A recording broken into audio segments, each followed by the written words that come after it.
Welcome to Ancient Wisdom, a sanctuary where timeless wisdom guides you into deep, restful sleep. Let the wisdom of the ages quiet your mind, ease your worries, and carry you gently into the night. If you're here to relax, reflect, and drift into peaceful slumber, you're exactly where you need to be. Before you get too cozy, take a moment to like this video and subscribe to the channel. It really helps me bring more soothing content your way. Also, I'd love to know, where are you tuning in from, and what time is it for you right now? Share in the comments below. Now, settle in, get comfortable, and let the wisdom of the ages guide you into deep, restful sleep. Here are 10 shocking signs. Your partner is cheating on you and how to deal with this problem. Trust is the cornerstone of any relationship, a foundation upon which love and companionship are built. When that foundation begins to feel shaky, it can leave you questioning not just your partner's actions, but also your own perceptions. Infidelity, though painful to consider, is a reality that many face in their relationships. Recognizing its warning signs is not about paranoia or mistrust, but about understanding the dynamics of your connection with your partner. This article isn't meant to incite fear or cast doubt unnecessarily. Its purpose is to empower you with knowledge and awareness. By understanding the signs of potential infidelity, you can approach your relationship with clarity, courage, and, most importantly, fairness. Each sign presented here is not definitive evidence of betrayal, but rather a signal to examine your partnership more closely. Often, these signs are rooted in broader relational issues that can be addressed with open communication and mutual effort. However, it is critical to approach these signs with a balanced mind. Jumping to conclusions without context or evidence can harm the trust you're trying to preserve. This is where wisdom and self-control come into play, traits Stoicism teaches us to cultivate. Before acting, reflect. Before accusing, seek understanding. And above all, recognize that your happiness and self-worth are not defined by the actions of another. Let this exploration be a guide for those seeking clarity and growth. Whether your suspicions are confirmed or proven unfounded, the process will help you better understand yourself, your values, and your needs. Relationships, at their best, are built on honesty and mutual respect. Let us now explore the signs that may signal trouble, not as a means to fear the worst, but as a step toward fostering greater understanding and trust in your relationship. 1. Sudden changes in behavior or routine. When someone starts acting differently without a clear reason, it can signal that something significant is happening beneath the surface. A partner who was once predictable in their daily habits may suddenly develop erratic routines or unexplained commitments. While change is natural, abrupt shifts that lack transparency can be a cause for closer attention. Imagine a scenario where your partner, who rarely worked late, suddenly has urgent projects keeping them at the office well into the evening. When you ask about their schedule, the answers are vague or dismissive. Perhaps they've taken up a new hobby or activity they never expressed interest in before, but are unwilling to share details or involve you in it. Such changes can stem from many things: stress, personal growth, or even a desire for independence. However, if these behaviors are accompanied by secrecy or defensiveness, they might indicate that your partner is redirecting time and energy away from the relationship. The key here is to observe, not accuse. Note the frequency and patterns of these changes. Are they consistent and reasonable, or do they feel like excuses? Avoid jumping to conclusions. Instead, seek opportunities for honest dialogue. Ask open-ended questions such as, "I've noticed some changes in your schedule. How are things going for you?" This invites a response without confrontation. In relationships, change can either strengthen bonds or create distance. By remaining calm and attentive, you can better understand whether these shifts are part of your partner's personal journey or signs of a deeper issue. Always remember, clarity comes from observation, communication, and above all, maintaining your inner composure. 2. Increased secrecy with phone or devices.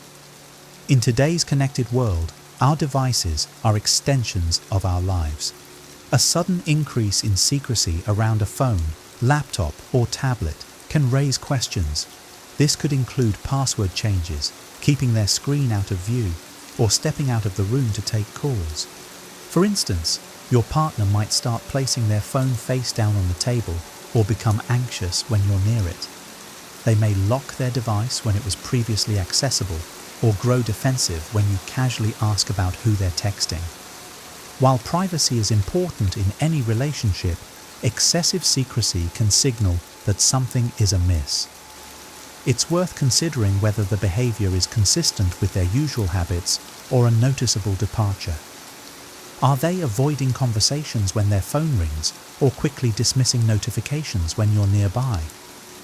Before assuming the worst, reflect on the context. Could they be planning a surprise or dealing with personal matters they're not ready to share? Instead of prying, open a dialogue. I've noticed you've been more protective of your phone lately. Is there something on your mind?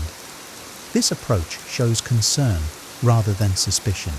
It's important to respect boundaries while ensuring that secrecy isn't eroding trust. A healthy relationship thrives on transparency, even when privacy is maintained.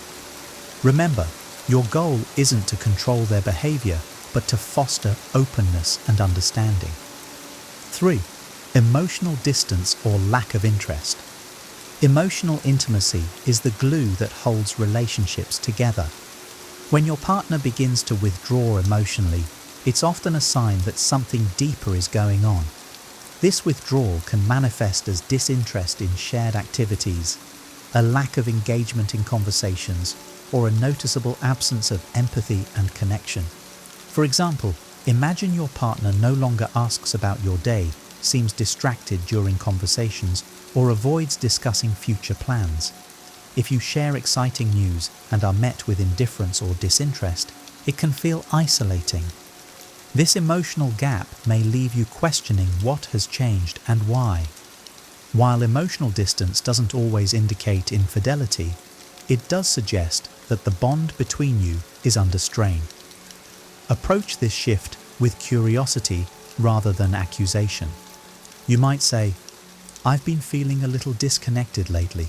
How do you feel about where we're at?" Such questions can open the door to honest dialogue and potentially address underlying issues. Stoicism teaches us to focus on what we can control, our reactions and responses.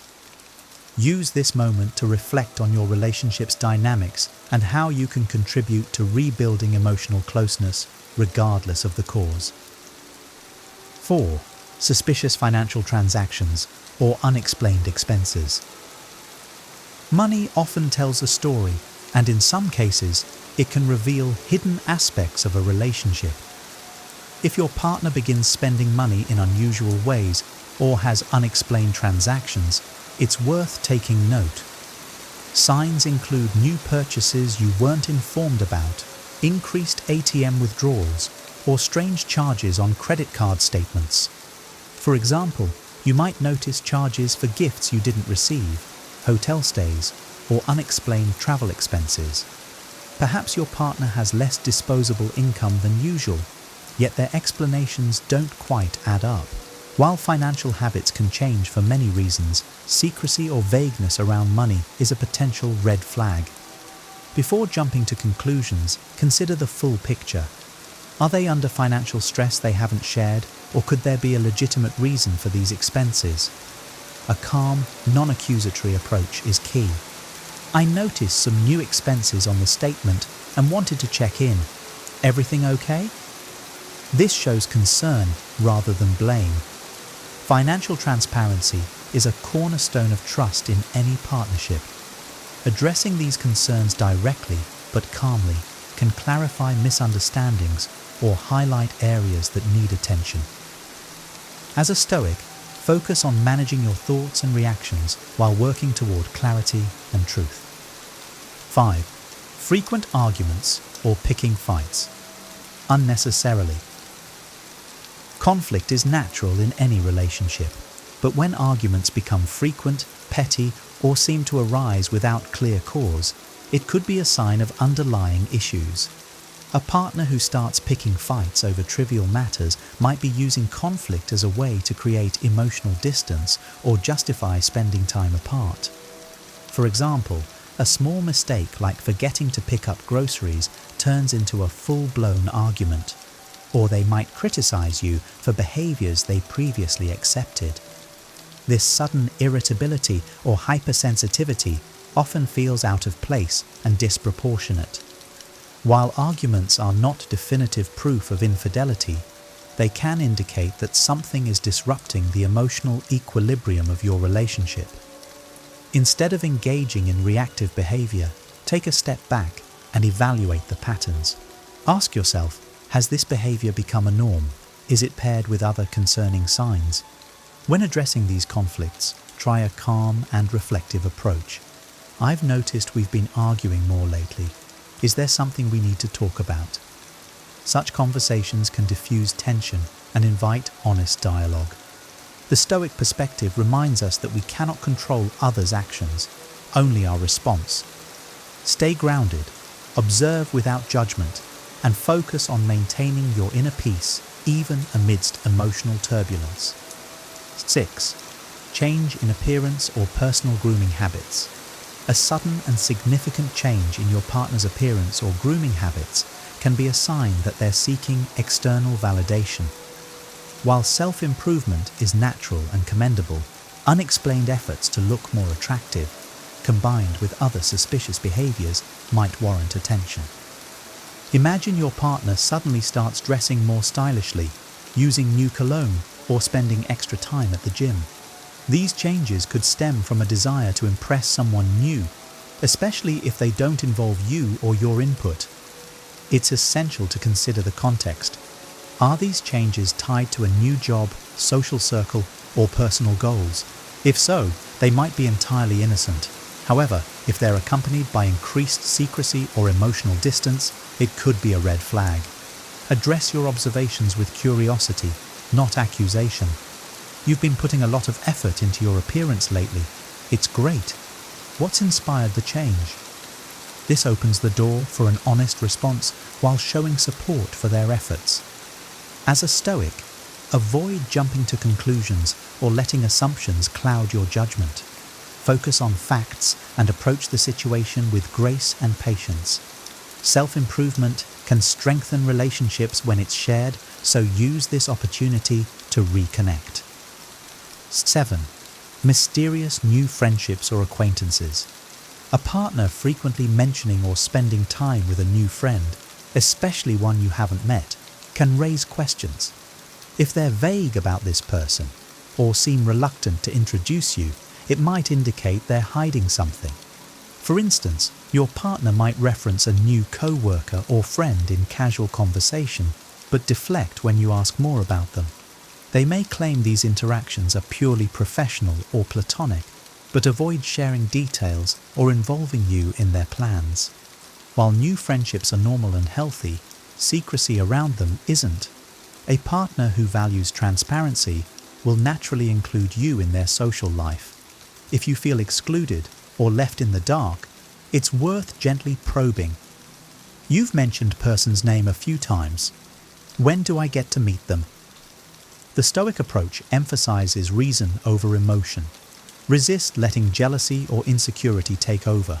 Instead, focus on observing patterns and maintaining open communication. Trust is built on clarity, and seeking mutual understanding can either strengthen your relationship or highlight areas that need attention. 8. Unexplained absences or vague explanations. When a partner frequently disappears or offers vague explanations for their whereabouts, it can signal a shift in priorities. While everyone deserves personal time, a lack of clarity or consistency about how that time is spent may indicate something more concerning. For example, they might claim they're running errands, but return hours later with no clear outcome. Or they might attend social events or outings, but avoid sharing details or photos, leaving you wondering what really happened. It's important to differentiate between occasional absences and a pattern of avoidance. Ask yourself, have they started cancelling plans with you? Are they spending less time at home without reasonable explanations? Instead of reacting with suspicion, approach the situation calmly. You've seemed really busy lately. What's been going on? This gives them a chance to explain without feeling accused. If the response remains vague or defensive, it's worth noting and observing over time. A Stoic mindset reminds us to focus on what's within our control, our actions, our thoughts, and our choices. Don't let the anxiety of the unknown consume you. Seek clarity, but remain composed, using this opportunity to reflect on your expectations and the relationship's transparency. 9. Decrease in intimacy or physical connection. Physical intimacy is a crucial part of many relationships, and a noticeable decline in affection or physical connection can signal emotional or relational challenges. While it's normal for intimacy to fluctuate, a sudden or unexplained decrease may be worth exploring. Imagine your partner starts avoiding touch, cuddling, or sex, often citing tiredness or stress. If this behavior is paired with other signs of detachment, it could indicate they're emotionally or physically investing elsewhere. However, it's essential to consider other factors that might be affecting them, such as work pressure, health issues, or personal struggles. Avoid making assumptions without first seeking understanding. Approach the topic with sensitivity. I've noticed we haven't been as close lately. Is everything okay? I'd love to reconnect. This opens the door for honest dialogue and helps identify whether the issue stems from external stress or the relationship itself. Stoicism teaches us to temper our emotions and focus on constructive action. Instead of dwelling on what's lacking, look for ways to rebuild intimacy through communication, shared experiences, and patience. A relationship thrives when both partners work together to nurture its emotional and physical bonds. 10. Intuition or gut feeling. Indicating something is wrong. Sometimes our instincts sense trouble before we have tangible proof. A persistent gut feeling that something isn't right in your relationship can be unsettling, especially when it's difficult to pinpoint why. For instance, you might notice subtle changes in their tone, a lack of enthusiasm in their interactions, or an unspoken tension when you're together. These feelings may not come with concrete evidence, but they're often your subconscious picking up on inconsistencies. While intuition is valuable, it's important to approach it with balance and reason. Instead of letting it fuel paranoia, use it as a cue to observe patterns and ask thoughtful questions. Reflect on whether this feeling stems from real changes in the relationship or personal fears and insecurities. Start a calm conversation. I've been feeling a little uneasy lately. How do you think we're doing? This allows for open dialogue and gives them a chance to address any concerns. A Stoic perspective encourages us to trust our reason over unchecked emotions. Let your intuition guide you toward clarity, not confrontation. By seeking understanding and focusing on constructive action, you can either confirm your concerns or find peace in knowing your doubts were unfounded. Solutions and how to approach the situation. Recognizing potential signs of infidelity can be distressing, but how you respond makes all the difference. The goal is not to let suspicion consume you, but to navigate the situation with clarity, wisdom, and emotional strength. Here are some constructive approaches. 1. Open and honest communication. The cornerstone of resolving any relationship issue is clear and respectful communication. Once you've observed consistent patterns that concern you, address them calmly. Avoid accusations or emotional outbursts, as these can escalate the situation. Instead, frame your observations neutrally. I've noticed some changes in our relationship lately, and I wanted to talk about it because I care about us. This approach invites dialogue rather than defensiveness. Your tone and intent should signal your desire to understand and work together, not to blame. 2. Observe patterns over time. One moment of secrecy or change in behavior doesn't equate to betrayal. Look for consistent behaviors rather than isolated incidents. Keep a mental or written log of what you observe, focusing on facts rather than assumptions. This helps you remain objective and prevents impulsive reactions. Patience is a virtue. Let time reveal the truth. Trust your ability to remain composed as you gather clarity. 3. Seek advice from trusted sources. Sometimes an outside perspective can help. Share your concerns with a trusted friend, family member, or counselor. Ensure this person can provide balanced, non-judgmental advice. If your emotions feel overwhelming, a therapist or relationship coach can help you navigate them constructively. However, maintain discretion to protect your partner's privacy and avoid spreading unverified concerns. 4. Focus on self-care and personal clarity. Dealing with uncertainty in a relationship can be emotionally draining. Take steps to prioritize your well-being. Journaling. Write down your thoughts and emotions to gain perspective. Self-reflection. Assess your role in the relationship and whether your needs are being met. Therapy or counseling. Professional guidance can help you untangle your feelings and make sound decisions. The Stoic way teaches us to control what we can, our mindset and actions, while accepting what we cannot. Self-care is essential to maintain clarity and composure. By focusing on communication, patience, and self-awareness, you can address your concerns thoughtfully and respectfully. Whether your fears are validated or not, these steps will help you grow stronger, wiser, and more in tune with yourself and your relationship.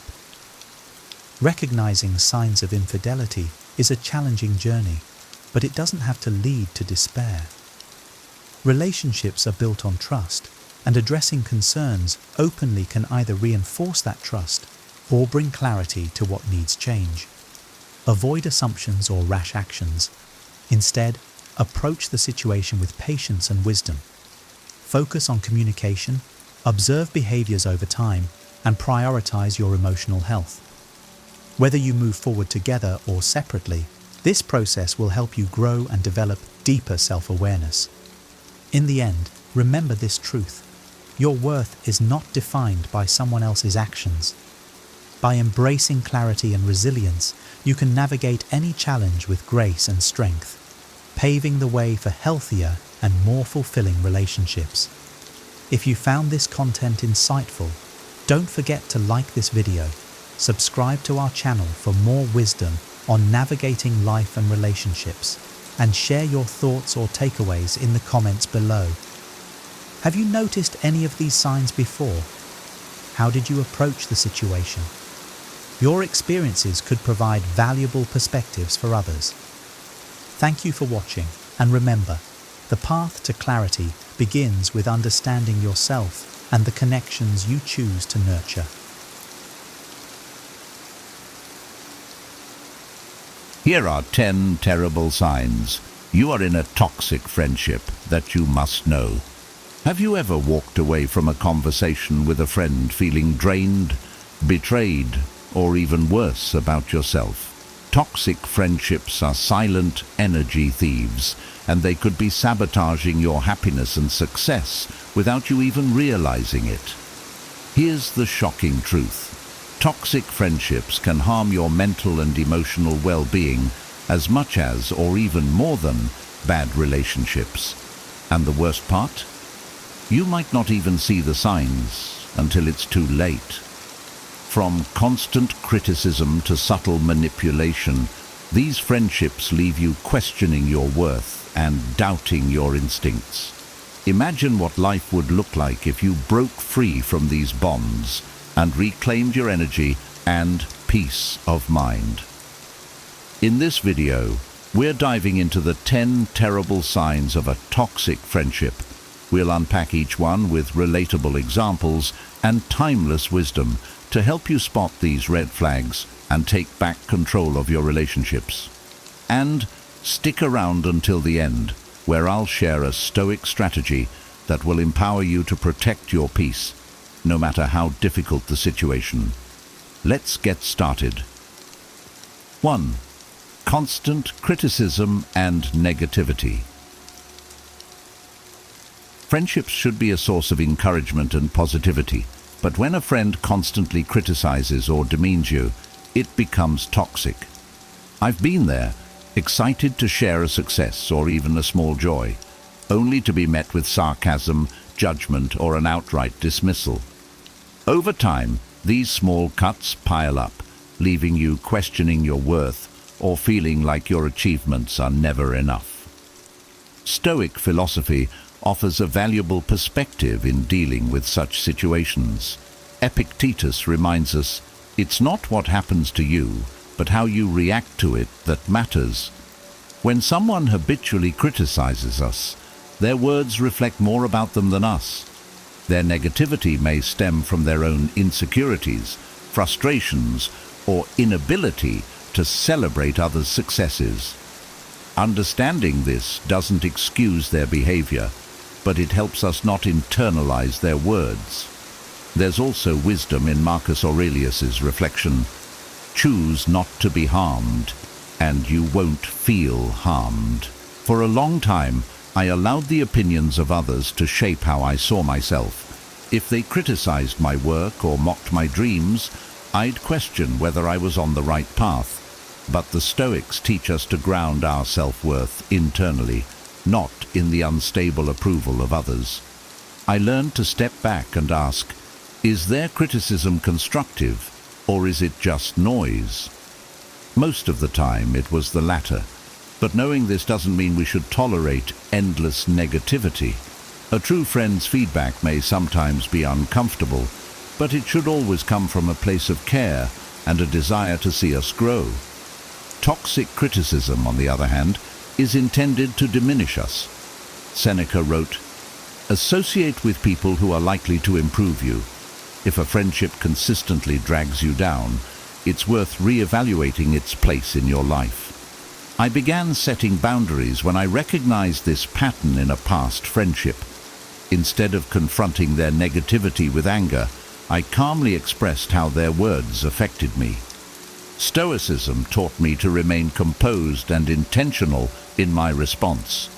When they didn't change, I chose to limit my interaction with them, not out of spite, but to protect my peace. Ultimately, we can't control how others behave, but we can control the friendships we nurture. Surround yourself with those who uplift and inspire, not those who tear you down. That's not just a wise choice, it's a Stoic one. 2. One-sided effort. A friendship should be a two-way street. When you're the one always reaching out, making plans or offering support, it becomes exhausting and unsustainable. I've had friendships where I felt like the glue holding things together, sending the first text, organizing meetups, or being the listening ear every time they needed to vent. But when I needed someone, there was silence. It felt like running a marathon while they casually strolled beside me. Stoic wisdom reminds us to evaluate relationships through a lens of rationality and fairness. Marcus Aurelius wrote, "What is not good for the beehive cannot be good for the bees." A friendship that lacks mutual effort disrupts the harmony of both individuals. It leaves one person depleted while the other benefits without reciprocation. This imbalance is not just unkind, it's unhealthy. I used to justify one-sided friendships, convincing myself that maybe they were just busy or going through something. But Epictetus urges us to focus on what is within our control. Attach yourself to what is in harmony with your nature. If your natural state is to give and connect, yet someone continually neglects your efforts, that misalignment is worth examining. Their behavior isn't something you can control, but your choice to invest in that relationship is. Recognizing one-sided effort doesn't mean immediately cutting someone off. Instead, as the Stoics would advise, approach the situation with clarity and composure. Seneca reminds us, a gift consists not in what is done or given, but in the intention of the giver. When I noticed this pattern in a friendship, I first communicated openly. I let them know how I felt, calmly and without blame, hoping for a shift. When nothing changed, I reduced my efforts, saving my energy for relationships that felt balanced and rewarding. This wasn't easy. Part of me feared losing the friendship altogether, but the Stoics taught me to accept impermanence. Marcus Aurelius advised, when you arise in the morning, think of what a privilege it is to be alive, to think, to enjoy, to love. I chose to redirect my love and care toward friendships that honored reciprocity, and in doing so, I found deeper fulfillment. Ultimately, a healthy friendship is about mutual care and effort.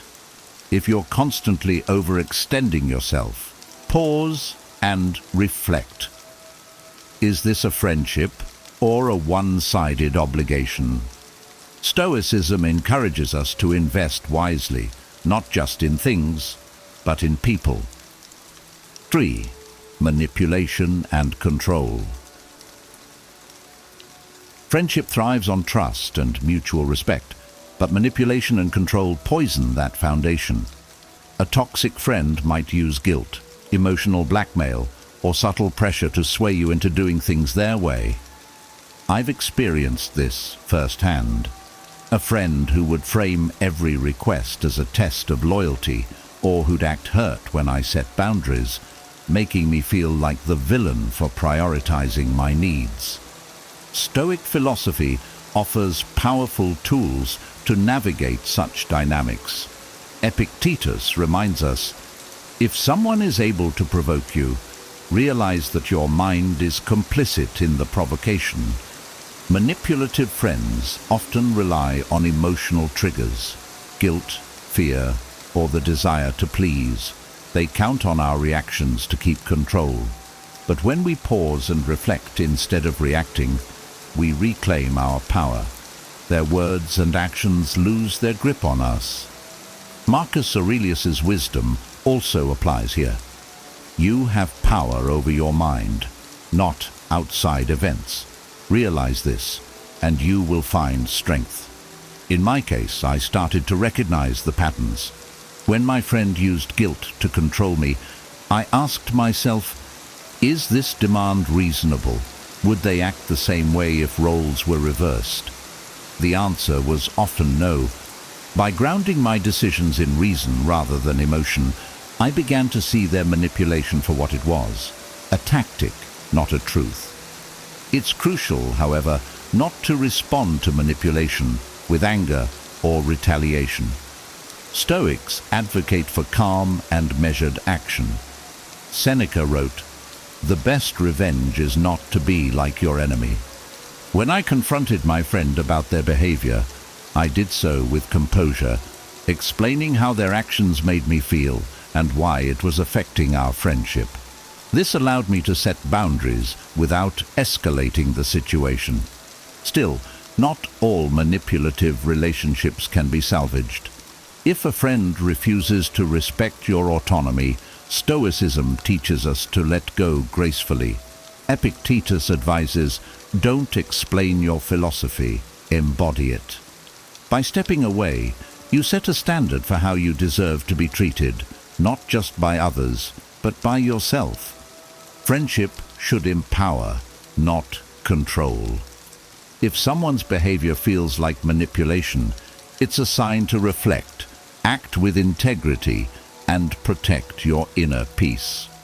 As the Stoics would say, you cannot control their actions, but you can control your response. 4. Jealousy and competitiveness. True friends celebrate your victories as if they were their own. But in a toxic friendship, jealousy and competitiveness take the stage. I've been in situations where sharing good news, landing a job, achieving a goal, or even just a small success was met with forced smiles or subtle attempts to downplay my accomplishments. Sometimes they'd turn the conversation back to their own achievements or hint at why my success wasn't such a big deal. After all, Stoicism teaches us that envy is a reflection of inner turmoil, not of the person it's directed at. Seneca wrote, "The mind that is anxious about future events is miserable." A friend's jealousy often stems from their fear of inadequacy, their struggle with their own goals, or their inability to measure up to their internal expectations. Recognizing this helped me see that their reactions weren't about me, but about their own insecurities. Still, it's not easy to deal with a friend who turns every moment into a competition. Marcus Aurelius provides guidance. The impediment to action advances action. What stands in the way becomes the way. Their envy challenged me to focus on what mattered most, my own values and growth. Instead of seeking their approval, I began asking myself, am I proud of this accomplishment? Does it align with my goals? By shifting my perspective, I became less affected by their behavior. However, that doesn't mean tolerating toxic competitiveness indefinitely.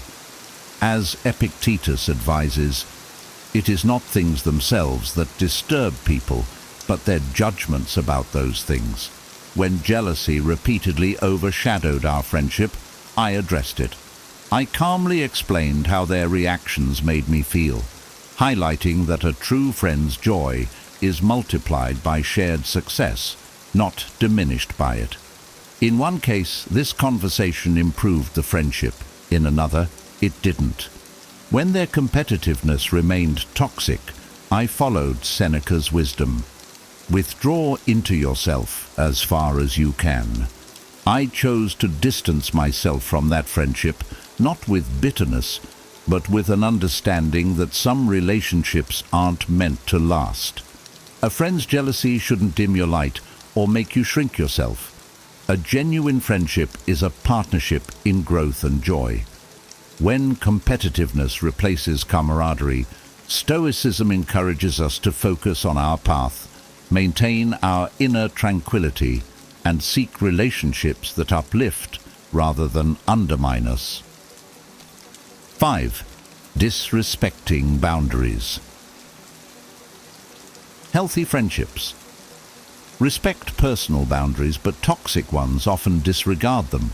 Maybe it's a friend who constantly interrupts your downtime, insists on knowing every detail of your life, or pressures you into situations you're uncomfortable with. I've been in friendships where saying no felt impossible because it would lead to guilt trips or passive-aggressive comments. Over time, this eroded my sense of autonomy and left me feeling overwhelmed. Stoicism reminds us that boundaries are essential for maintaining our inner peace. Epictetus said, "Know first who you are, and then adorn yourself accordingly." Recognizing your own values, needs, and limits is the first step in setting boundaries. If you don't know what you stand for, it's easy for others to impose their expectations and desires on you. Marcus Aurelius offers wisdom for handling such situations. Be tolerant with others and strict with yourself. This doesn't mean letting others walk all over you. It means understanding that their actions are theirs to own, while your responsibility is to uphold your principles. When I encountered a friend who constantly pushed my limits, I had to practice self-discipline. Instead of reacting emotionally, I calmly and firmly restated my boundaries. Setting boundaries in a Stoic way means doing so without anger or resentment.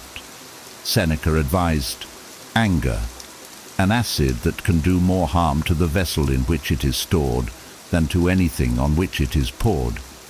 When my friend ignored my boundaries, I chose not to retaliate, but to explain why those boundaries mattered. I said, I value our friendship, but I also need time to recharge, or I feel uncomfortable when you pressure me into decisions I'm not ready to make. This approach preserved my dignity and communicated my needs clearly. Sometimes, however, even after setting boundaries, the behavior doesn't change. In those cases, the Stoics teach us to accept what we cannot control. Epictetus reminds us, we cannot choose our external circumstances, but we can always choose how we respond to them. If a friend consistently disrespects your limits, it's okay to distance yourself. Doing so isn't selfish, it's self-preservation. Friendships thrive on mutual respect. When someone dismisses your boundaries, it's a sign that the relationship may not be as healthy as it should be. Stoicism empowers us to assert our values, protect our peace, and cultivate relationships where boundaries are honored. 6. Lack of empathy. A true friend listens, understands, and empathizes when you share your struggles or joys. But in a toxic friendship, empathy is often missing. You may notice they brush off your feelings, quickly turn the conversation back to themselves, or even mock your vulnerability. I've been in friendships where opening up felt pointless because I knew my emotions wouldn't be met with care or understanding. Stoic philosophy emphasizes the importance of understanding others while maintaining our own peace. Marcus Aurelius wrote, whenever you are about to find fault with someone, ask yourself the following question. What fault of mine most nearly resembles the one I am about to criticize? This wisdom taught me to approach the situation with compassion rather than frustration. A friend's lack of empathy might stem from their own struggles or a lack of emotional awareness. Recognizing this can help us avoid taking their indifference personally. However, Stoicism doesn't mean tolerating such behavior endlessly. Epictetus advises us to keep company only with people who uplift you, whose presence calls forth your best. When a friend consistently shows a lack of empathy, it's a sign to reassess the relationship. I realized that surrounding myself with people who cared about my feelings made a significant difference in my well-being. One way to address this issue is by modeling empathy yourself. Seneca wrote, wherever there is a human being, there is an opportunity for kindness. When I noticed a friend's lack of empathy, I chose to respond to their struggles with understanding, even when they didn't reciprocate. This approach sometimes encouraged them to mirror that behavior back to me. But when it didn't, I understood that their emotional limitations were not my responsibility to fix. If a lack of empathy persists, Stoicism teaches us to let go gracefully. Marcus Aurelius reminds us, you can leave life right now. Let that determine what you do and say and think. Life is too short to invest deeply in relationships that lack mutual care and understanding. Choosing to step away isn't about anger. It's about prioritizing your mental and emotional health. Empathy is the cornerstone of meaningful friendships. If someone consistently disregards your emotions, it may be time to distance yourself and seek connections that honor mutual understanding and support.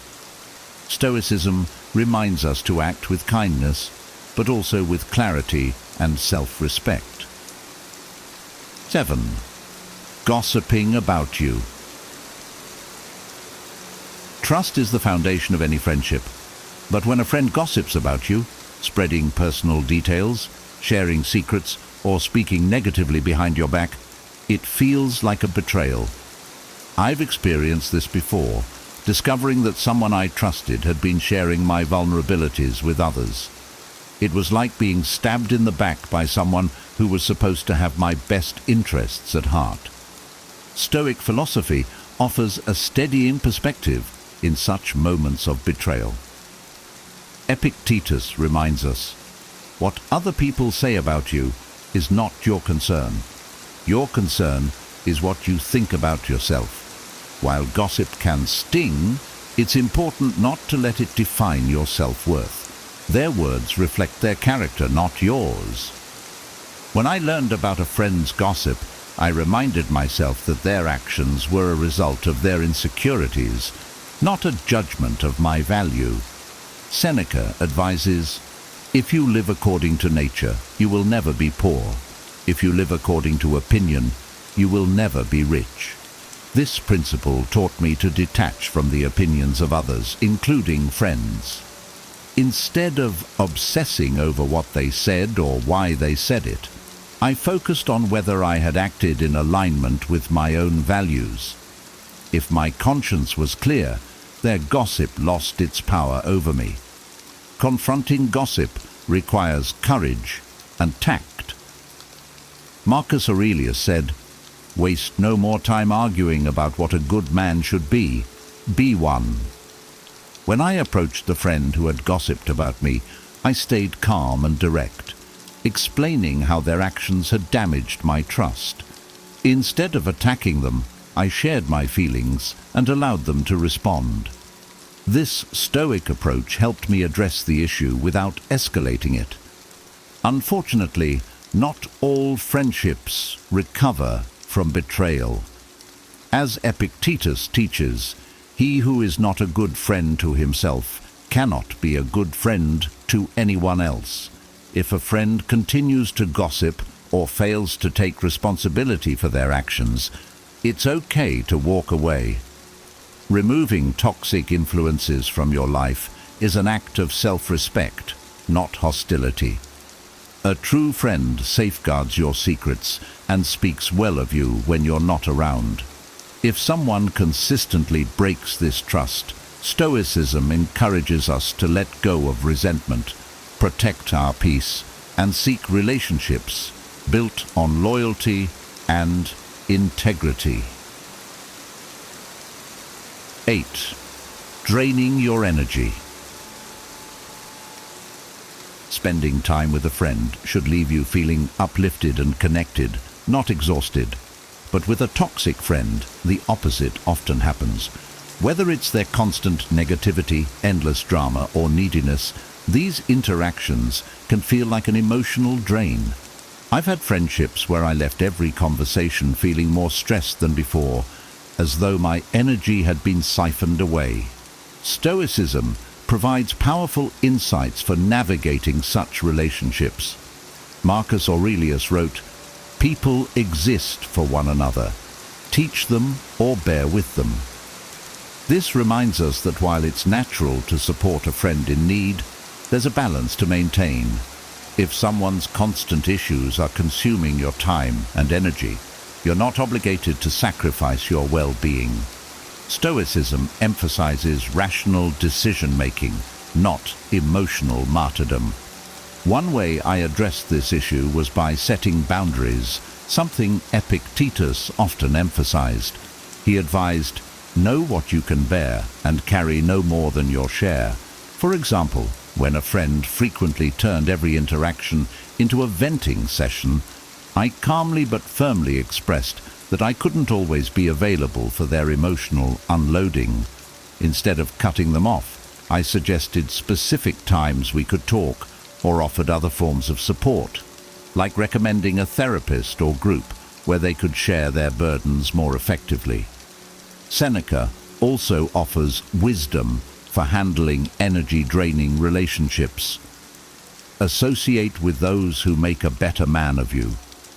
If a friendship leaves you feeling depleted instead of inspired, it's a sign to reevaluate its place in your life. I started prioritizing relationships that were more reciprocal, where I felt supported as much as I offered support.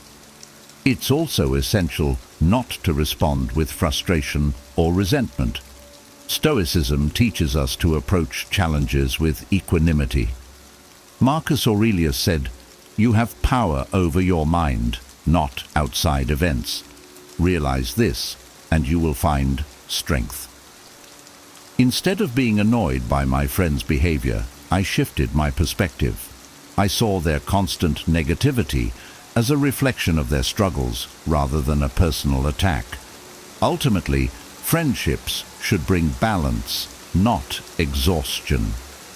If a relationship consistently drains your energy, it's okay to step back and focus on connections that nourish your soul.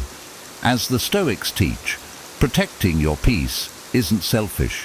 It's essential for living a virtuous and fulfilling life. 9. Inconsistent loyalty. Loyalty is the bedrock of trust in a friendship. When a friend's loyalty wavers, being supportive one day and dismissive or hurtful the next, it leaves you walking on eggshells, unsure of where you stand. I've had friends who were dependable in good times but disappeared or acted indifferent during challenges. This inconsistency created doubt and made me question whether I could truly rely on them. Stoic wisdom offers a clear framework for dealing with such situations. Marcus Aurelius wrote, "The soul becomes dyed with the color of its thoughts." A loyal friend's actions reflect their inner principles. When loyalty is inconsistent, it's often because their priorities, values, or emotions fluctuate. Recognizing this helps you avoid taking their behavior personally. It's not about your worth, but their lack of steadiness. Seneca also advises us to observe relationships carefully. Trust is earned, not given. I've learned that loyalty isn't proven by grand gestures in moments of ease, but by consistency over time, especially during difficulties. When a friend's loyalty faltered, I took a step back and reflected. Were their actions truly aligned with the values of friendship I hold dear? If not, it was time to reevaluate how much energy I invested in that relationship. Addressing inconsistent loyalty requires courage and directness, but it should be done with the Stoic virtue of calmness. Epictetus said, "It is not what happens to you, but how you react to it that matters." Instead of confronting my friend with anger or blame, I approached the issue with curiosity. "I've noticed you've been distant lately. Is something going on?" This opened the door to understanding rather than conflict. Still, some relationships may not recover. Marcus Aurelius reminds us, "Do not waste what remains of your life on what others think of you." If a friend's inconsistency continues to disrupt your peace, it's okay to step away. This doesn't mean holding a grudge. It means prioritizing friendships that foster mutual trust and reliability. True friendship is about showing up, not just when it's convenient, but consistently. If a friend's loyalty wavers, reflect, address the issue calmly, and protect your inner peace. As the Stoics teach, focus on cultivating relationships that align with your values and contribute to your personal growth. 10. Undermining your growth. Friendships should inspire and encourage you to become the best version of yourself. However, in a toxic friendship, your growth may be met with subtle sabotage, discouragement, or indifference. I've had friends who reacted to my efforts to improve with dismissive remarks, backhanded compliments, or even outright attempts to pull me back to old habits. It's as though my growth threatened their comfort zone. The Stoics remind us that personal growth is a central part of living a virtuous life. Epictetus said, "First, say to yourself what you would be, and then do what you have to do. A true friend supports this process, but a toxic one often feels left behind or insecure about their own stagnation. Recognizing this helped me see that their attempts to undermine me weren't about my growth. They were about their fear of change. When I noticed this pattern in a friendship, I reflected on Seneca's advice. Associate with those who help you be your best. A good friend should celebrate your progress and encourage your efforts to improve. I began asking myself, does this friendship align with my values and goals? Does it support the person I want to become?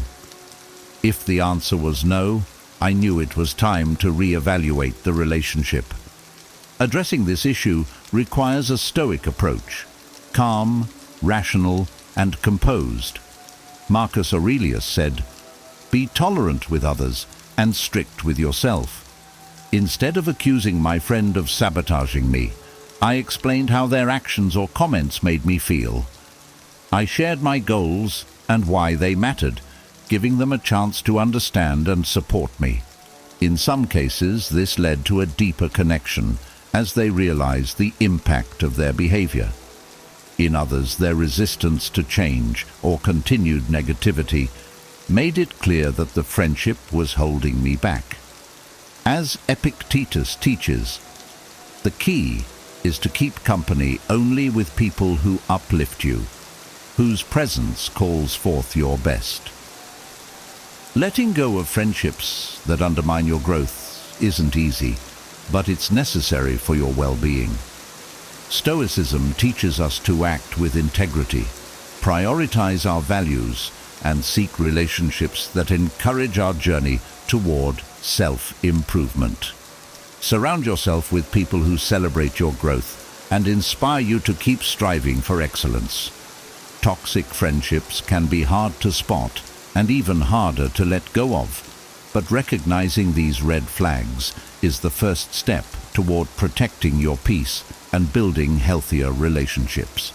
Remember, true friends uplift and inspire, not drain or diminish you. As the Stoics teach us, we can't control how others act, but we can control the company we keep. If you found this video helpful, don't forget to like it and subscribe to the channel for more insights on navigating relationships and living a wiser, more intentional life. I'd also love to hear from you. What resonated most with you? Have you ever experienced any of these signs in a friendship? Share your thoughts and takeaways in the comments below. Let's start a conversation that helps all of us grow. Thank you for watching, and until next time, take care of your inner peace. It's worth everything.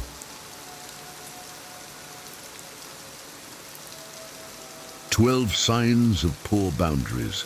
Imagine navigating through life without the weight of constant worry, resentment, or self-doubt.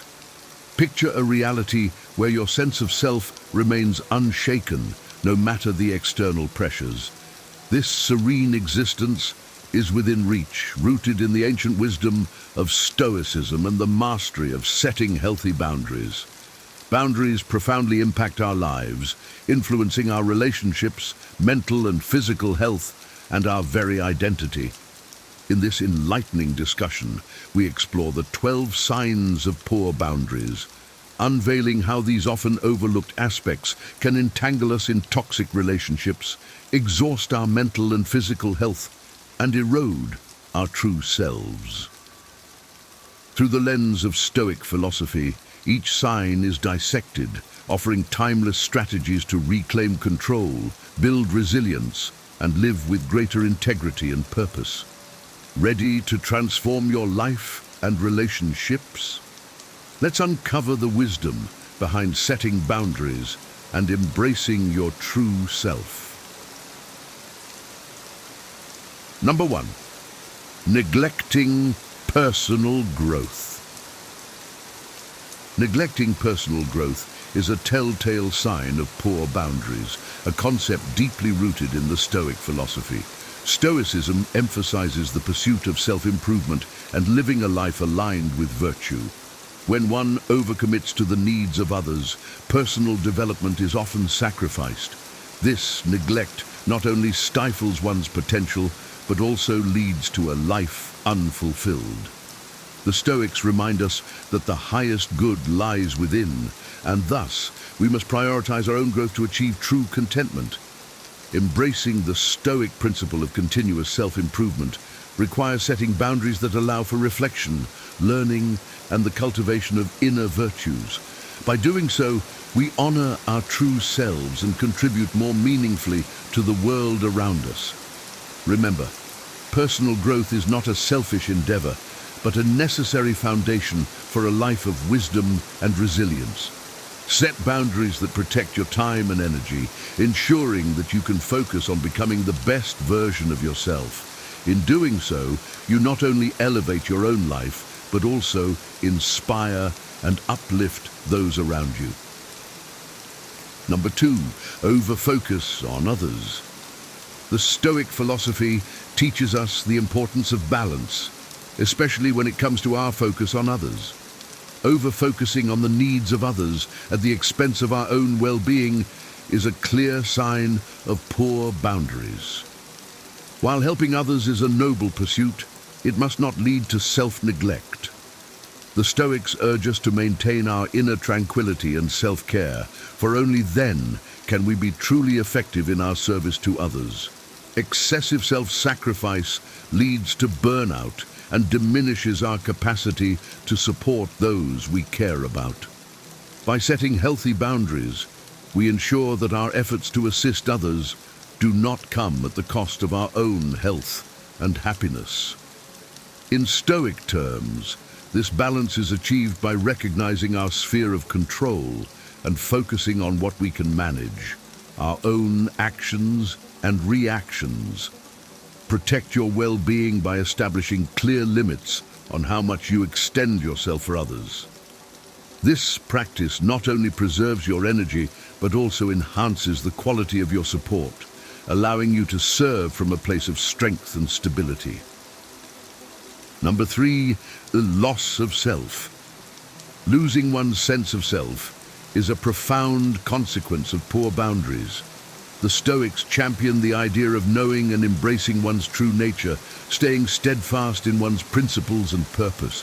When boundaries are weak, individuals often absorb the identities and roles of those around them, leading to a diluted sense of self. This erosion of personal identity is contrary to Stoic wisdom, which emphasizes self-awareness and authenticity. To live a virtuous life, one must maintain a strong sense of self, unshaken by external influences. Setting firm boundaries allows you to remain true to your values and inner compass. The Stoics remind us that our primary duty is to ourselves, to cultivate our character and live in accordance with our principles. By doing so, we not only preserve our identity, but also offer genuine and unwavering support to those around us. Protect your sense of self by clearly defining your boundaries, ensuring that you remain rooted in your true identity, regardless of external pressures. Number 4, fear of rejection and abandonment. Fear of rejection and abandonment can cripple our ability to set healthy boundaries, yet Stoic wisdom offers a path to overcome these fears. Stoicism teaches us to cultivate resilience and independence, focusing on what we can control: our thoughts, actions, and reactions. This internal strength diminishes the power of external fears. When we fail to set boundaries due to fear of being left or rejected, we give away our peace of mind. The Stoics urge us to seek contentment within ourselves rather than relying on external validation. This shift in perspective empowers us to establish boundaries that protect our well-being without the anxiety of losing others' approval. By embracing the Stoic principle of inner resilience, we become less dependent on the whims of others and more grounded in our own worth. Set boundaries confidently, knowing that true relationships will respect and honor them. In doing so, you create a life anchored in self-respect and inner strength, immune to the destabilizing effects of fear. Number 5, resentment and annoyance.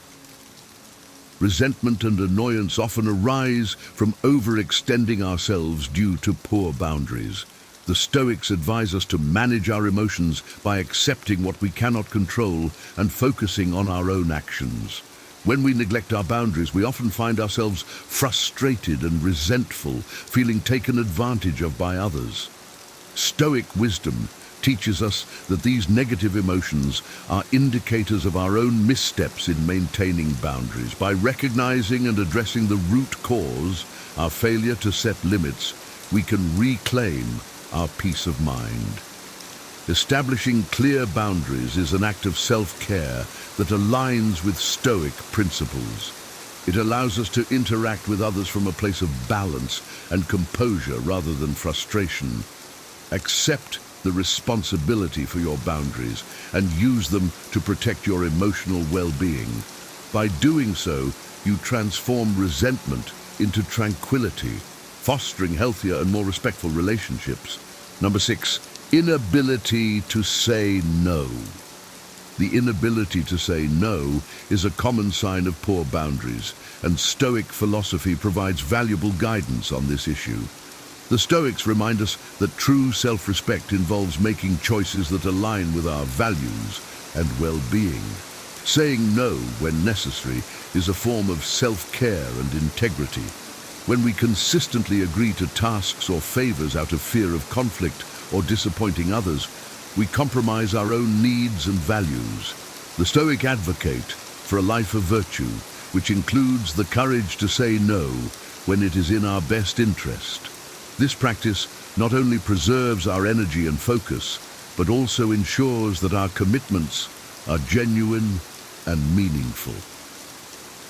Embrace the Stoic principle of living according to your true nature by confidently setting boundaries and saying no when needed.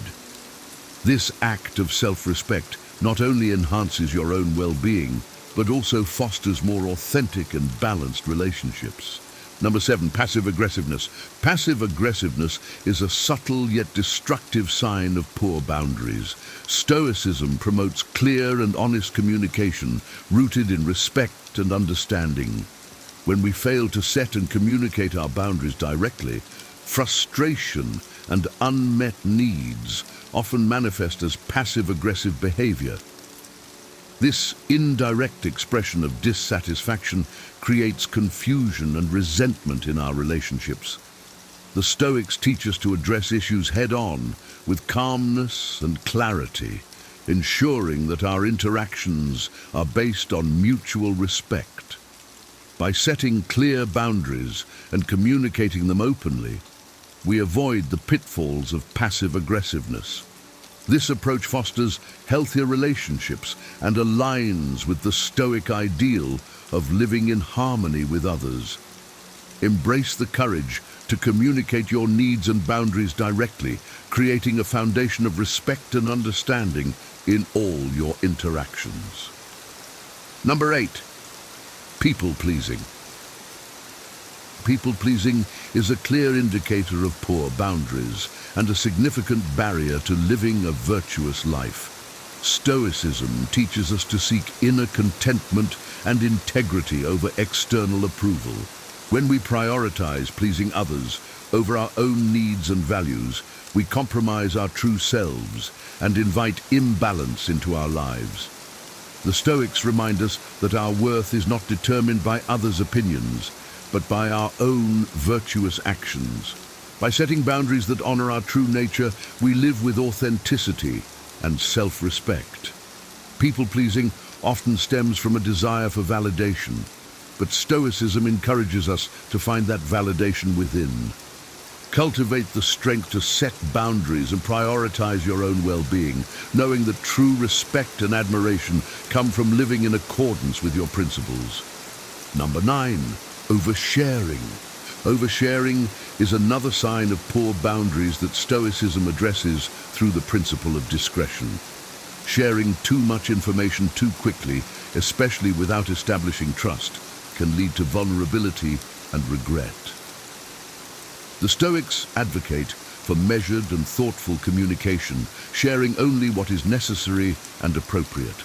This practice not only protects our own well-being, but also fosters trust and respect in our relationships. By being discerning in our interactions, we maintain our dignity and avoid the pitfalls of oversharing. Embrace the Stoic wisdom of caution and discretion, ensuring that your communication is both respectful and prudent. This approach strengthens your boundaries and enhances the quality of your relationships. Number 10, difficulty making decisions. Difficulty making decisions often stems from poor boundaries as we struggle to balance our own needs with those of others. According to Stoic wisdom, we must exercise our rational mind to make decisions aligned with our values and virtues. The Stoics teach us to focus on what we can control and to act with clarity and purpose. When we are torn between overextending ourselves and honoring our commitments, it indicates a lack of clear boundaries. By setting firm limits, we empower ourselves to make decisions confidently and with integrity. Embrace the Stoic principle of rational decision-making by establishing boundaries that support your values and well-being. This practice not only enhances your own life, but also fosters more respectful and balanced relationships. Number 11, mental health impacts. Poor boundaries significantly impact mental health, a concern that Stoicism addresses through the cultivation of emotional balance and resilience. The Stoics teach us to manage our thoughts and emotions, recognizing that poor boundaries can lead to anxiety, depression, and other mental health issues. By setting clear boundaries, we protect our mental well-being and create a foundation for a more balanced and fulfilling life. Stoic practices such as mindfulness and self-reflection help us maintain our emotional equilibrium, even in challenging situations. Embrace the Stoic principle of self-care by establishing boundaries that support your mental health. This approach not only enhances your own well-being, but also allows you to be more present and effective in your relationships. Number 12, dependence on external validation.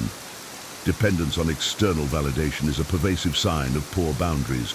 Stoicism encourages us to find validation within ourselves, recognizing that true worth comes from virtuous living. When we constantly seek approval from others, we compromise our own values and invite instability into our lives. The Stoics teach us to cultivate inner contentment and self-respect, relying on our own judgment and principles.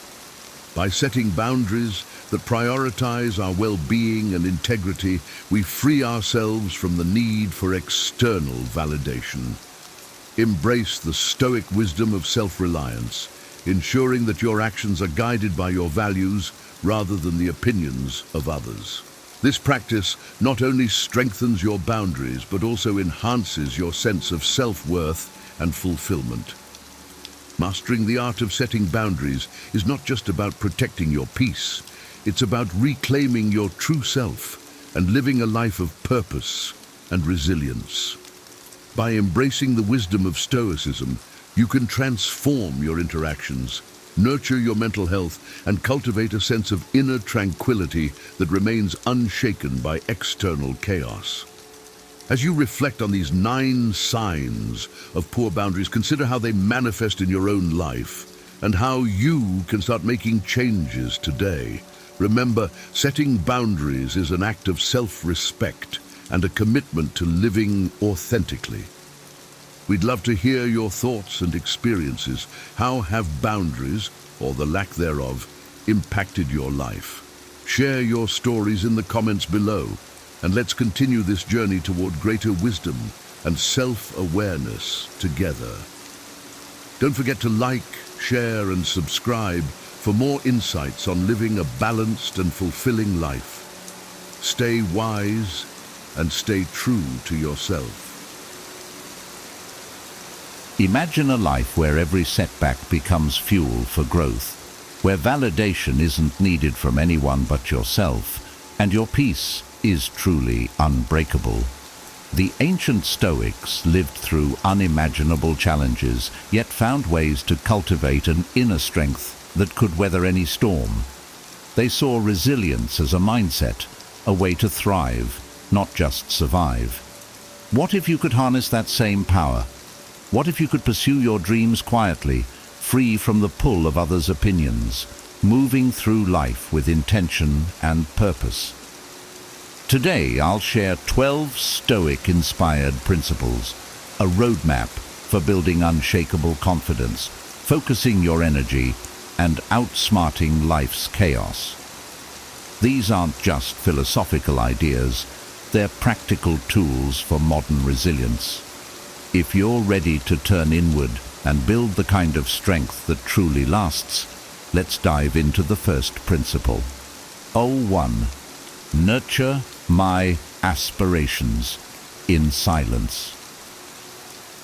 When I have a dream or goal, the excitement makes me want to share it with others.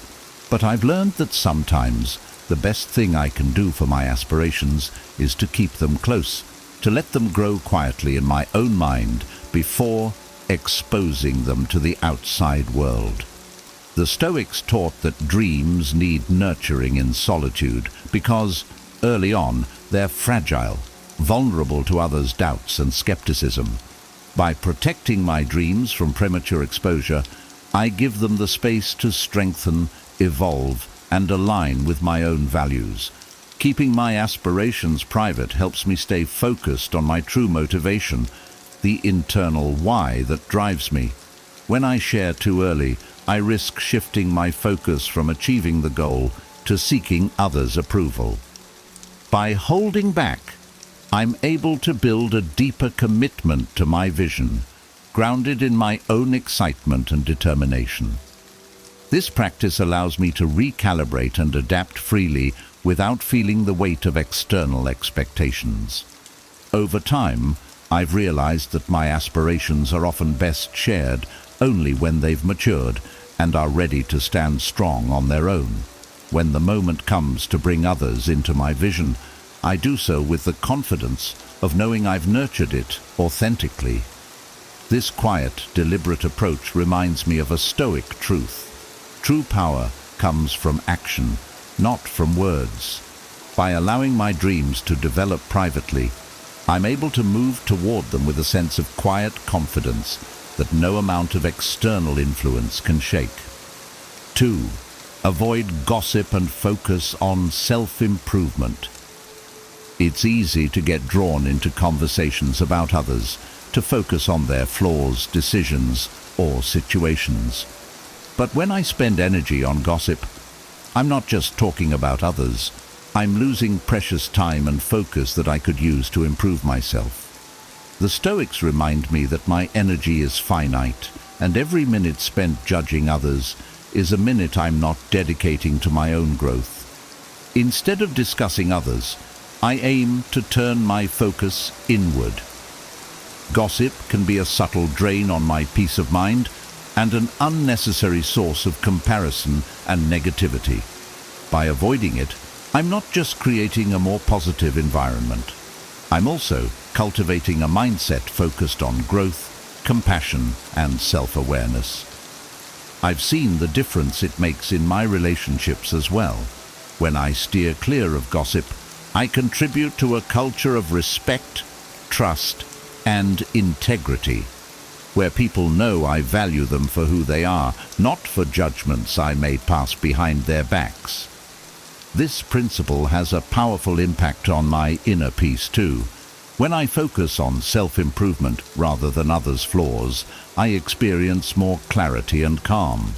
I'm less likely to compare myself or judge others, which brings me greater satisfaction and a clearer sense of purpose. This Stoic approach reminds me that every moment spent improving myself is an investment in becoming a better, stronger version of myself, one who can contribute positively to the world. 3. Protect my energy. Energy is one of my most precious resources, and the Stoics taught me that managing it wisely is key to a fulfilling life. Each day, I encounter distractions, pressures, and minor stresses that can easily sap my energy if I'm not careful. Whether it's getting lost in social media, engaging in unnecessary drama, or worrying about things beyond my control, I've learned that I need to be intentional about where I direct my focus. Protecting my energy means setting boundaries around activities and people that drain me, and instead prioritizing those that uplift me and align with my values. For instance, while empathy is essential, I don't have to constantly surround myself with negativity or situations that disrupt my peace. This sometimes means creating physical or emotional distance to maintain my well-being. I'm better able to give my energy to what truly matters when I'm intentional about what I allow into my life. My own thoughts can be one of the biggest drains on my energy, especially if I let them spiral into worry or self-doubt. By practicing mental discipline, focusing on what I can control and letting go of what I can't, I conserve energy and keep a calm mind. I've come to see that by protecting my energy, I'm actually investing in my resilience and ability to be present. This approach doesn't mean avoiding challenges. It means engaging with them strategically and sustainably, so I have the energy to make meaningful progress in all aspects of my life. 4. Don't boast about your achievements. When I accomplish something meaningful, it's natural to want to share it, to let others know about the hard work I put in. But the Stoics teach us something profound here. True success doesn't need a spotlight. If my achievements are genuine, they'll be evident in the way I carry myself, in the impact of my actions, and in the respect I've earned over time, not in the amount of praise I receive. Whenever I boast, I shift my focus away from the purpose behind the work and onto the accolades. And the more I seek validation from others, the less I feel satisfied within myself. Instead, by practicing quiet humility, I can find fulfillment in the work itself. This shift helps me stay grounded. Rather than seeking recognition, I put my energy into learning and growing, becoming better with each effort. I think of a gardener tending their plants day after day. When their garden blooms, the beauty is evident to anyone who sees it. The gardener doesn't need to shout about their skill because the results speak for themselves. By embodying this principle, I remind myself that my actions and dedication are what really matter, not the approval of others. Letting my work do the talking creates an inner confidence, one that's far more fulfilling than any praise I might receive. In the end, I find that humility brings deeper, more lasting respect. People appreciate authenticity, and by focusing on the work rather than the rewards, I build genuine connections with those around me. By embodying this approach, I cultivate a sense of pride that's rooted in who I am and what I stand for, not just what I've achieved. 5. Keep your next move. Private. There's a certain strength in keeping my plans close to my chest. It's tempting to talk about my goals, to share every detail with those around me. But I found that discussing my intentions too early can sometimes backfire. When I reveal my next steps, I invite opinions, doubts, and even judgments from others that can distract me from my purpose. By keeping my plans to myself, I'm able to focus fully on the actions that will make my goals a reality. I can take each step deliberately, free from the noise of external influence. The Stoics knew that action is more powerful than words. They understood that the future is uncertain and that sharing plans prematurely can create unnecessary pressure. When I act in silence, I protect my focus, giving my dreams the space they need to grow strong. In practice, this means I stay accountable to myself first. If I talk too much about what I plan to do, it can feel like I've already accomplished something, and that sometimes reduces my drive to actually follow through. Keeping my intentions private helps me stay committed, ensuring that my focus remains sharp and my goals unclouded by outside input. Ultimately, this approach reinforces my resilience. By embracing this principle, I'm not just taking steps toward my goals. I'm strengthening my ability to follow through, regardless of what others may think. When the time is right, I'll reveal my progress, but only when I've already built something worth showing. 6. Practice gratitude in solitude. Taking time to practice gratitude, especially in solitude, has become essential to my well-being. In today's world, where we're encouraged to share every moment and seek external validation, I find solace in quietly reflecting on the things I appreciate. In these moments of solitude, I'm able to connect deeply with what truly matters to me. When I'm alone with my thoughts, I'm free from distractions. And this is where gratitude has its deepest impact. I'm not performing for an audience or looking for reactions. I'm simply acknowledging the gifts in my life, big and small. This quiet practice helps me cultivate a genuine sense of contentment, one that isn't dependent on external circumstances. The Stoics believe that gratitude is a foundation for resilience because it shifts focus from what's lacking to what's already present. During these moments, I notice that my perspective shifts. Challenges don't feel as overwhelming because I'm reminded of the support, opportunities, and strengths I already have. By building a gratitude practice in private, I foster a sense of inner peace and resilience. I'm able to face difficulties with a lighter heart, knowing I have a well of gratitude to draw from. Gratitude in solitude also strengthens my relationships. When I approach others from a place of appreciation, they feel it, even if I don't explicitly express it. I bring more positivity into my interactions and become a source of calm and encouragement for those around me. This quiet practice, I've found, builds a reserve of strength that serves me in every area of life. 7. Guard your weaknesses. There's power in understanding my weaknesses, but I don't need to broadcast them to the world. The Stoics remind me that vulnerabilities can be exploited, especially if shared too openly. Acknowledging my weaknesses is crucial for growth, yet by working on them privately, I protect myself from unnecessary scrutiny or judgment. If I openly discuss every flaw, it's easy for others to form a skewed perspective of who I am, focusing more on my struggles than on my strengths. When I keep my weaknesses guarded, I give myself the space to improve at my own pace. I'm not hiding from my challenges. I'm simply choosing to work on them away from prying eyes. This way, I can approach self-improvement with confidence, free from the pressure of others' opinions. Guarding my weaknesses also helps me build resilience. When I work on overcoming challenges quietly, I'm developing skills and strengths that are authentic and deeply rooted. I'm not improving because others expect it of me. I'm doing it for myself.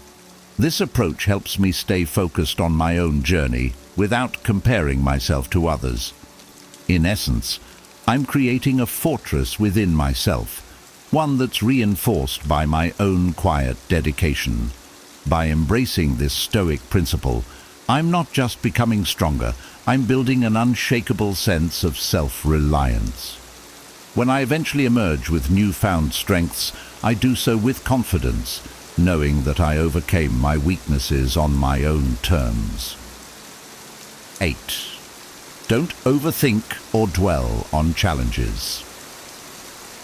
Challenges are inevitable, but dwelling on them rarely brings relief or progress. When I face difficulties, it's tempting to overanalyze or complain, but I found that this only amplifies the issue. The Stoics encourage us to address challenges with a solution-oriented mindset, directing our energy toward what we can control instead of fixating on what's wrong. In practice, this means shifting my focus to action.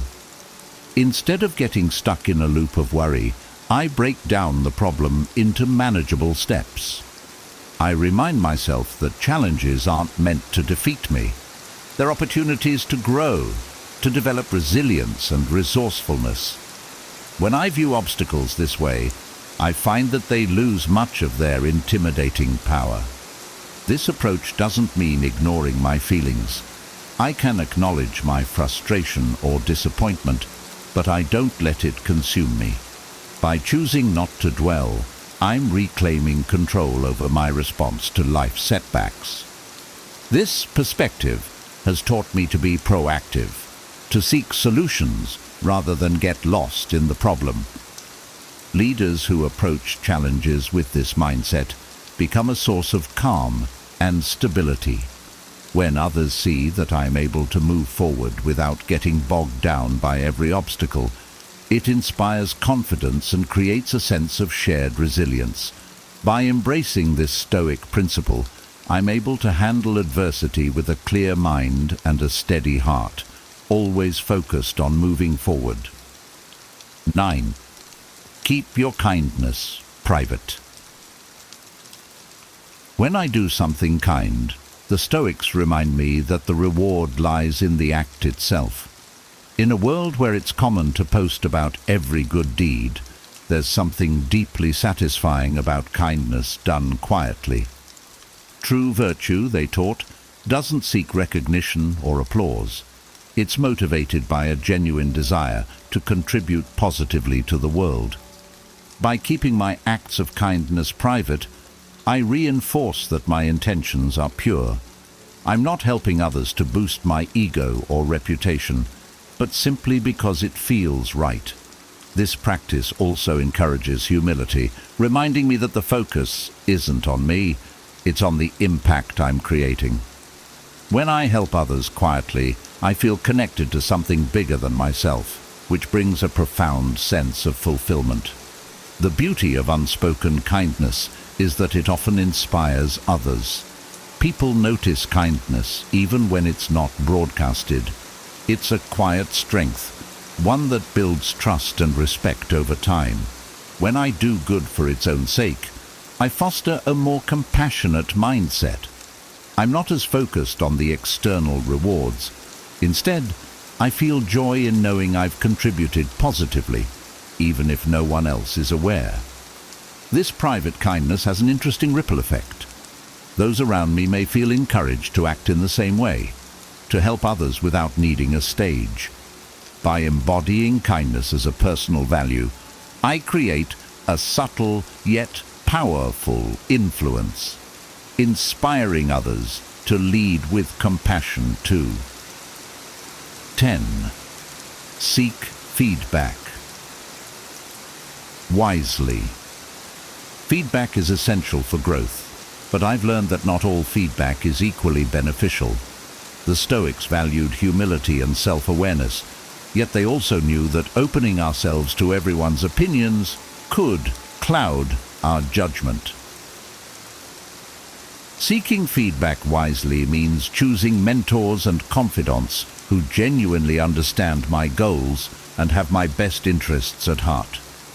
When I carefully select the sources of my feedback, I create a support system rooted in trust.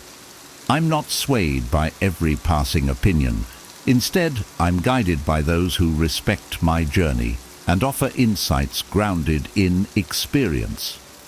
This practice helps me avoid the pitfalls of trying to please everyone, which is often an impossible and exhausting task. Choosing my sources of feedback also keeps me focused. Instead of being pulled in multiple directions by conflicting advice, I can make adjustments that are aligned with my true values. This approach builds resilience.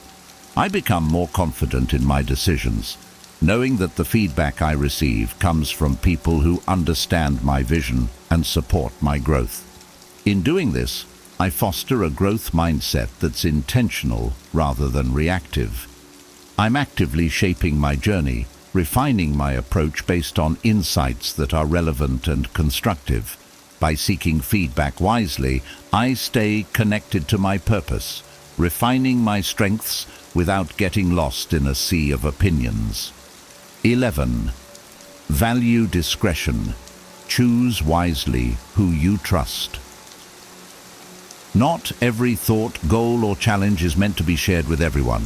The Stoics believe that our inner world is sacred, a place to be shared only with those who have earned our trust.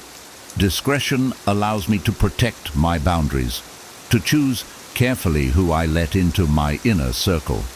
By doing this, I create a safe space where I can be vulnerable, authentic, and open without fear of judgment. Choosing who to trust isn't about being secretive or closed off. It's about honoring my own values and personal growth. When I surround myself with people who genuinely respect and support me, I feel a sense of security. I know I'm sharing with those who understand the weight of my words and who genuinely care for my well-being. Practicing discretion also cultivates self-reliance. By not needing to disclose everything, I learn to process and work through challenges internally, building a deeper sense of confidence and self-trust. I become more resilient, knowing that I don't need constant external validation to feel secure in my decisions. This principle of discretion, I've found, also strengthens my relationships. When I'm selective with what I share, I give those closest to me a special role in my life. They know that I trust them deeply, which builds mutual respect and strengthens the bond we share. 12. Practice strategic solitude. In a constantly connected world, solitude might seem unnecessary or even uncomfortable. But I've learned that solitude isn't about loneliness. It's about creating intentional space for self-discovery and growth. The Stoics embrace solitude as a time to reflect, to align with their values, and to cultivate a deep inner peace that can't be found in the noise of the outside world. When I take time for solitude, I allow myself to step back from daily pressures and distractions. This quiet time lets me reconnect with my true intentions and assess if my actions align with my values. By carving out space for reflection, I'm able to see my path more clearly. I gain perspective, which often reveals solutions to challenges or brings clarity to my next steps. In solitude, I'm able to explore my thoughts and emotions without external influence. This is where I learn who I am at my core, free from the expectations of others. It's a time for personal growth, for cultivating resilience, and for finding peace within myself. When I make solitude a regular practice, I develop a stronger foundation, one that supports me in all aspects of life. Solitude also enhances my relationships. By taking time to center myself, I'm able to bring more clarity and presence to my interactions.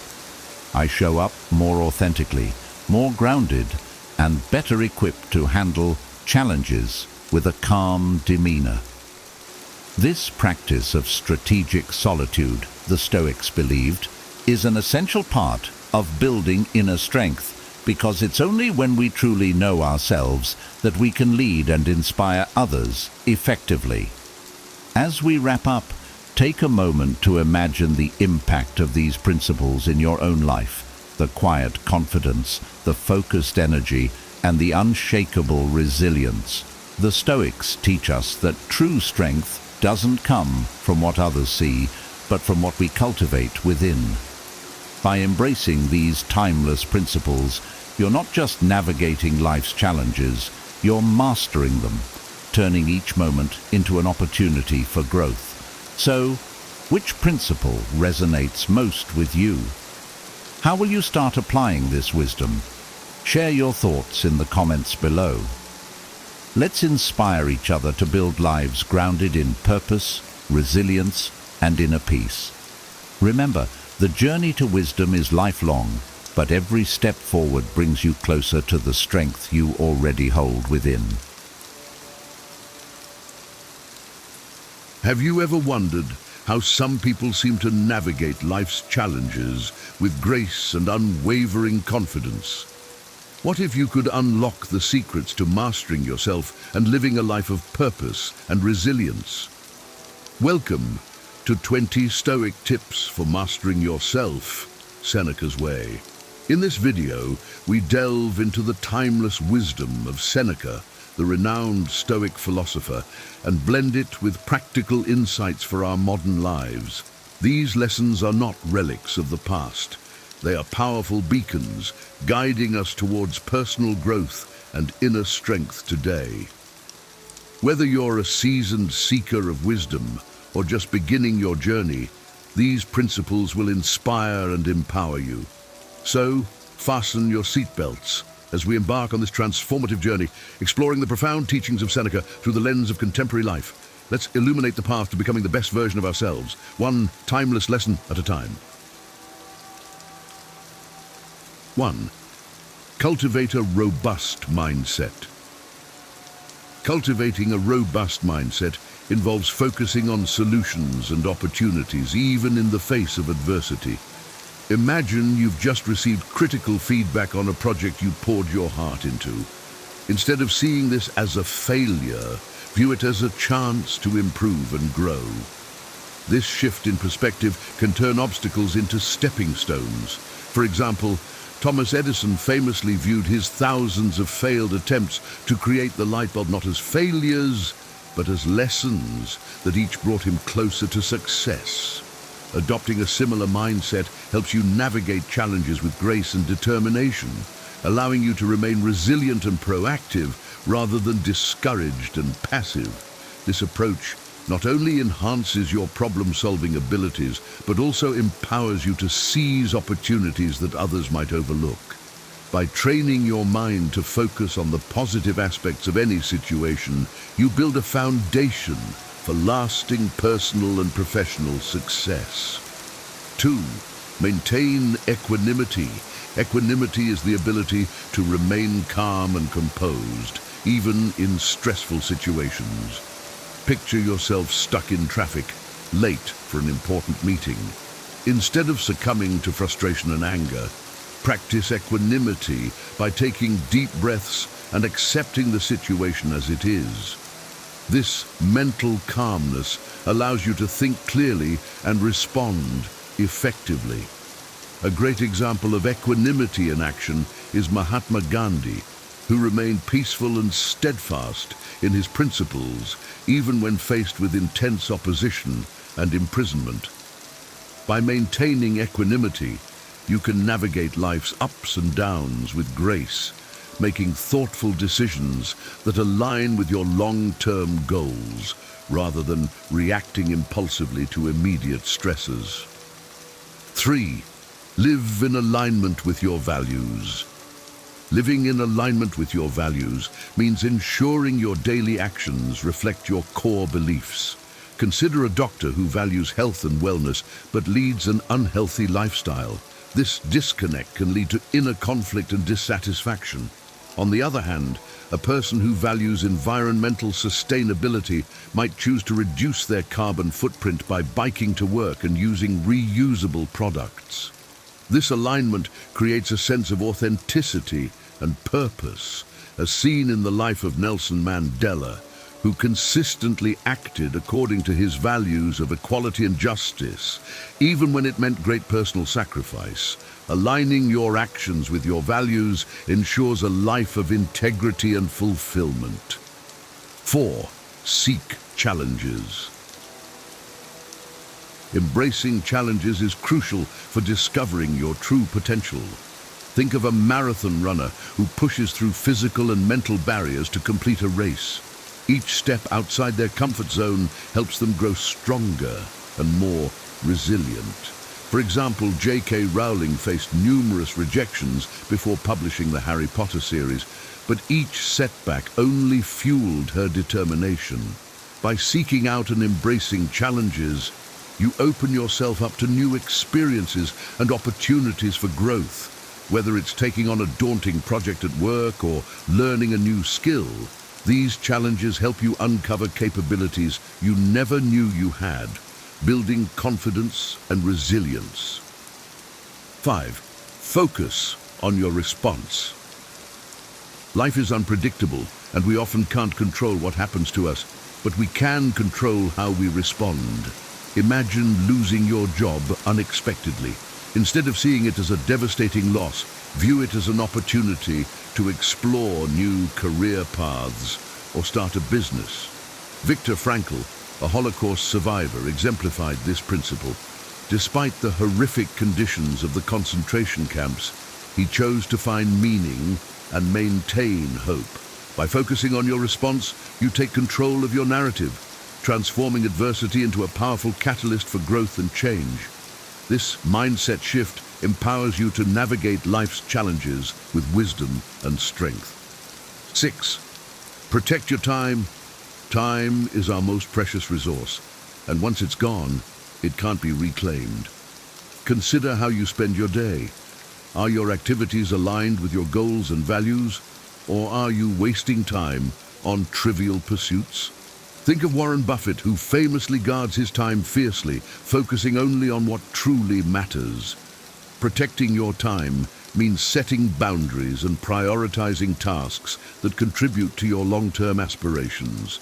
By managing your time wisely, you create more opportunities for growth and fulfillment, ensuring that your daily actions are purposeful and aligned with your broader life goals. 7. Foster empathy. Empathy, the ability to understand and share the feelings of others, is essential for building strong relationships. Imagine a coworker who is stressed about a deadline. Instead of ignoring their distress, take a moment to listen and offer support. Empathy can transform interactions, fostering deeper connections and mutual respect. Mother Teresa, known for her profound empathy, dedicated her life to helping the poorest of the poor, profoundly impacting countless lives. By fostering empathy, you bridge gaps between people, creating a more compassionate and connected world. This not only enriches your personal relationships, but also contributes to a more harmonious and understanding community. 8. Do the hard things. Greatness often requires effort and resilience. Think of an artist who spends countless hours perfecting their craft, or an entrepreneur who tirelessly works to build their business. Steve Jobs, for instance, faced numerous setbacks, but persevered to create Apple. Doing the hard things means embracing physical, mental, and emotional challenges. Whether it's enduring a tough workout, solving a complex problem, or navigating a difficult relationship, these experiences build your character and resilience. By consistently taking on hard tasks, you develop the strength and fortitude needed to overcome obstacles and achieve your goals, ultimately leading to personal and professional growth. 9. Limit your desires. Seneca advocated for limiting desires to achieve contentment. In today's consumer-driven society, it's easy to fall into the trap of always wanting more. Consider someone who constantly buys the latest gadgets, but still feels unfulfilled. Contrast this with someone who focuses on appreciating what they have, leading to a greater sense of satisfaction and peace. Seneca himself lived modestly, finding joy in simplicity. By distinguishing between needs and wants and focusing on what truly matters, you cultivate contentment and reduce the stress that comes from incessant desire. This approach not only leads to greater happiness, but also aligns with sustainable and mindful living. 10. Embrace vulnerability. Vulnerability is often seen as a weakness, but it's actually a sign of courage and strength. Think of a leader who admits their mistakes and seeks input from their team. This openness fosters trust and collaboration. Brené Brown, a researcher and storyteller, emphasizes that embracing vulnerability is essential for meaningful connections and personal growth. By being vulnerable, you allow yourself to be authentic, which deepens your relationships and fosters resilience.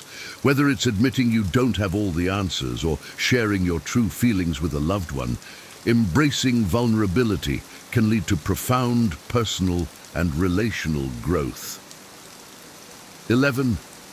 Choose influences wisely. The people you surround yourself with have a profound impact on your life. Think about the influence your friends, family, and colleagues have on your attitudes and behaviors. Jim Rohn famously said, "You are the average of the 5 people you spend the most time with." Surround yourself with individuals who inspire and challenge you to be better. For example, Elon Musk surrounds himself with talented and innovative thinkers who push him to achieve greater heights. By choosing positive influences, you create an environment that supports your growth and encourages you to strive for excellence, ultimately shaping the person you become. 12. Be a master of yourself.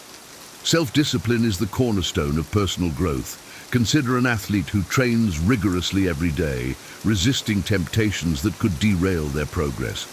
Michael Phelps, for instance, adhered to a strict training regime to become one of the greatest Olympians. Mastering yourself means taking control of your actions, emotions, and decisions.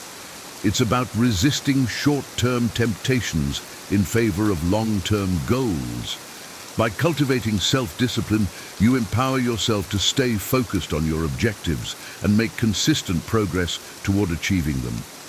This inner strength is crucial for navigating life's challenges and staying on the path to success. 13. Practice mindfulness. Mindfulness is the practice of being present in the moment, fully experiencing life as it happens. Imagine sitting in a park, simply observing the sights and sounds around you without distraction. This practice helps reduce stress and improve focus. Thich Nhat Hanh, a renowned Zen master, advocates for mindfulness as a way to achieve peace and clarity. By being mindful, you can make deliberate decisions rather than reacting impulsively. This presence of mind enhances your ability to enjoy life's simple pleasures and respond thoughtfully to challenges, ultimately leading to a more balanced and fulfilling life. 14. Live with intention. Living with intention means making deliberate choices that reflect your goals and values. Consider someone who wakes up each day with a clear plan to work toward their dreams, rather than passively going through the motions. Oprah Winfrey, for example, has spoken about living intentionally, aligning her actions with her purpose. By setting clear intentions, you take control of your life's direction, ensuring that your daily activities contribute to your broader aspirations. This purposeful approach helps you stay focused and motivated, creating a life that is meaningful and aligned with your deepest values and desires. 15. Embrace continuous learning. Continuous learning is essential for personal and professional growth. Think of a professional who regularly takes courses and reads books to stay updated in their field. Bill Gates, for instance, is known for his voracious reading habit, which fuels his knowledge and innovation. By committing to lifelong learning, you equip yourself with the skills and knowledge needed to adapt and thrive in an ever-changing world. Whether it's through formal education, online courses, or self-study, embracing continuous learning keeps your mind sharp and opens up new opportunities for growth and advancement. 16. Make others better. Inspiring and uplifting. Others creates a positive ripple effect. Imagine a teacher who goes beyond the curriculum to mentor and encourage their students, helping them achieve their full potential. This dedication not only impacts the students' lives, but also enriches the teacher's sense of purpose. Martin Luther King Jr., for example, dedicated his life to making others better, advocating for equality and justice. By helping others grow, you not only contribute to their success, but also enhance your own character and legacy. This act of giving and support fosters a community of mutual growth and positivity. 17. Say yes to what matters. Prioritizing essential tasks that align with your goals is crucial in a world filled with distractions. Think about someone who declines a tempting but irrelevant opportunity to focus on their primary career objectives. Steve Jobs famously said that focusing is about saying no to hundreds of other good ideas. By saying yes to what truly matters, you ensure that your time and energy are dedicated to pursuits that align with your long-term goals. This selective approach helps you stay on track and make meaningful progress, ensuring that your efforts lead to significant and impactful outcomes. 18.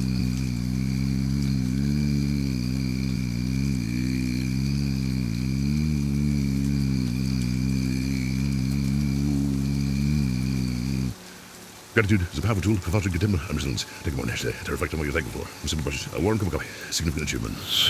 Studies have shown that practicing gratitude can enhance your overall well-being.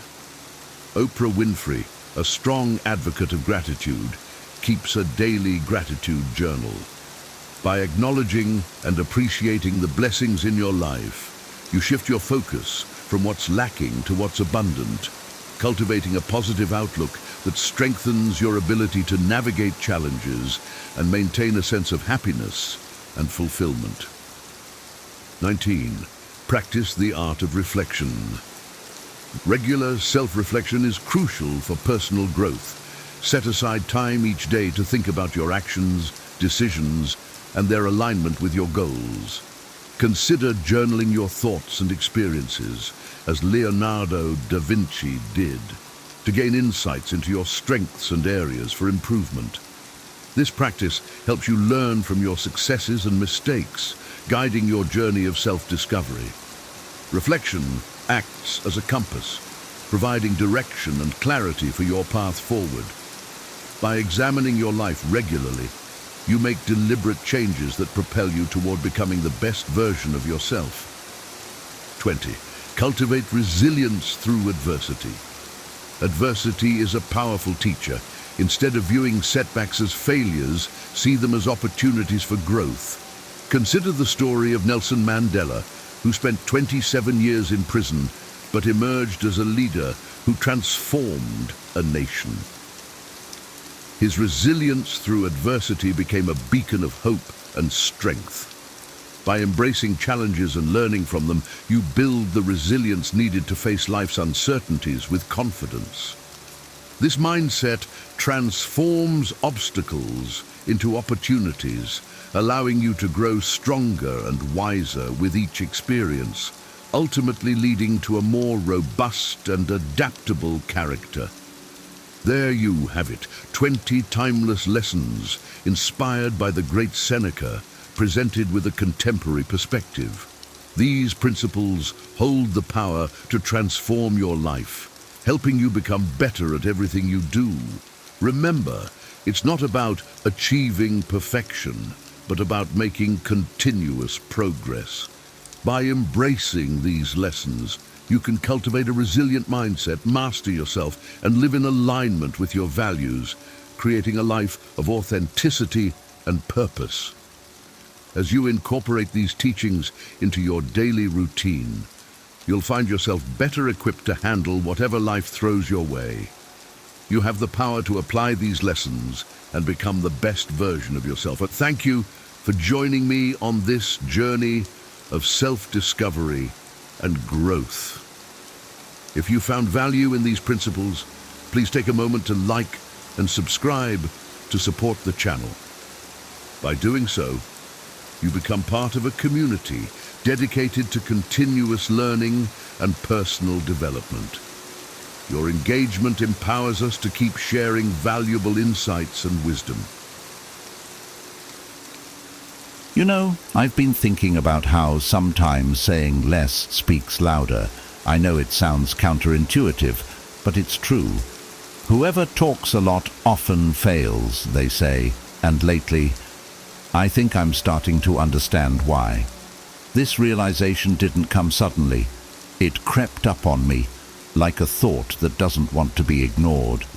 I'm sitting here, cup of warm tea in hand, and thinking back to all those times when, in a rush to fill the silence, I just kept talking. I thought if I said more, it would make things clearer, but it often did the opposite. Let me tell you about one of those moments. A few years back, I was catching up with an old friend. We hadn't seen each other in years, and I was eager to fill him in on everything. My work, my travels, all these stories that felt important to share. I was so caught up in my own narrative that I didn't even notice how quiet he had gotten. I just kept going, thinking I was making this fantastic conversation. And then he interrupted me, kind of hesitantly, and he said, "I really wanted to tell you something." It turns out he was going through something heavy, something that I'd missed entirely in my monologue. He needed someone to listen, and here I was, just filling the air with my own stories. I remember the way his face looked, the slight disappointment. I'd failed to be the friend he needed. And you know, that look stayed with me, longer than I'd like to admit. From then on, I started to notice this pattern in myself. The more I spoke, the more I missed out on what others were actually trying to say. Or maybe what they were not saying, but were hoping I'd notice. And as I started paying attention to this, I saw it everywhere. Not just in my conversations, but in others too. It's like we're all afraid of the quiet moments, like we have to fill them up with words, no matter if they're necessary or not. But here's the thing. In silence, something special happens. There's space. Space for thoughts to breathe, for feelings to surface, for meaning to reveal itself. The times when I finally chose to stop talking, just let the words settle. I began to understand things I couldn't see when I was busy trying to be heard. I heard myself more clearly, and I started to really hear other people. I had another moment like this with my son recently. He was telling me about his day, about a challenge he'd faced, and I could feel that familiar urge to jump in, offer advice, tell him what I thought he should do, but I caught myself just for a moment. I held back. I let him talk, let him feel the silence after he spoke, and in that silence he found his own answers. It was one of the most powerful experiences I've had as a parent, to just let him have his own space, to listen and let him hear his own voice.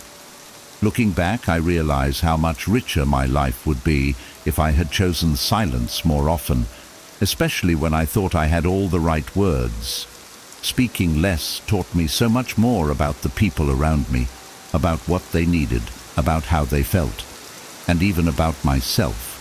Because when we stop talking, we give ourselves permission to listen, not just to others, but to what's happening within us. It's funny how we often talk ourselves in circles, trying to fill up gaps, trying to make sense of things out loud, when sometimes all we need is to sit with our thoughts, let them settle, to be present in a way that goes beyond words. And I'm not saying I've got this down perfectly. I'm still learning. But I've come to believe that words are powerful only when they're given the space to mean something. So, if there's one thing I'd share with you, sitting here with my cup of tea and my reflections, it's this. Don't be afraid of the quiet. Sometimes, in the moments when you hold back, you'll hear things that were there all along, words you didn't have to say, answers you didn't have to search for, and you'll find a kind of peace in that silence, a connection that runs deeper than words. So next time you find yourself in a conversation, Take a breath, pause, and listen. You might just find that less is indeed more. Ever thought you truly understand women? Think you can decipher their desires, fears, and dreams? You might be surprised. Women are intricate, filled with nuances and contradictions. Are you ready to uncover some eye-opening truths that could transform your relationships, or are you bracing for a rude awakening? Number 1, women are not perfect. Just like men, women have flaws, make mistakes, and sometimes act irrationally. Embracing this reality is crucial for a healthy relationship. If you expect perfection, frustration is inevitable. Instead, cherish her imperfections. Love her wholly, mistakes and all. Remember, you're not perfect either. Relationships thrive on mutual acceptance and the ability to love despite flaws. For example, imagine your partner forgot your anniversary. Instead of reacting with anger, consider how you might have overlooked an important date in the past. Discuss it openly, acknowledging that everyone has moments of forgetfulness. By sharing your imperfections, you create a space where both of you can be vulnerable and authentic.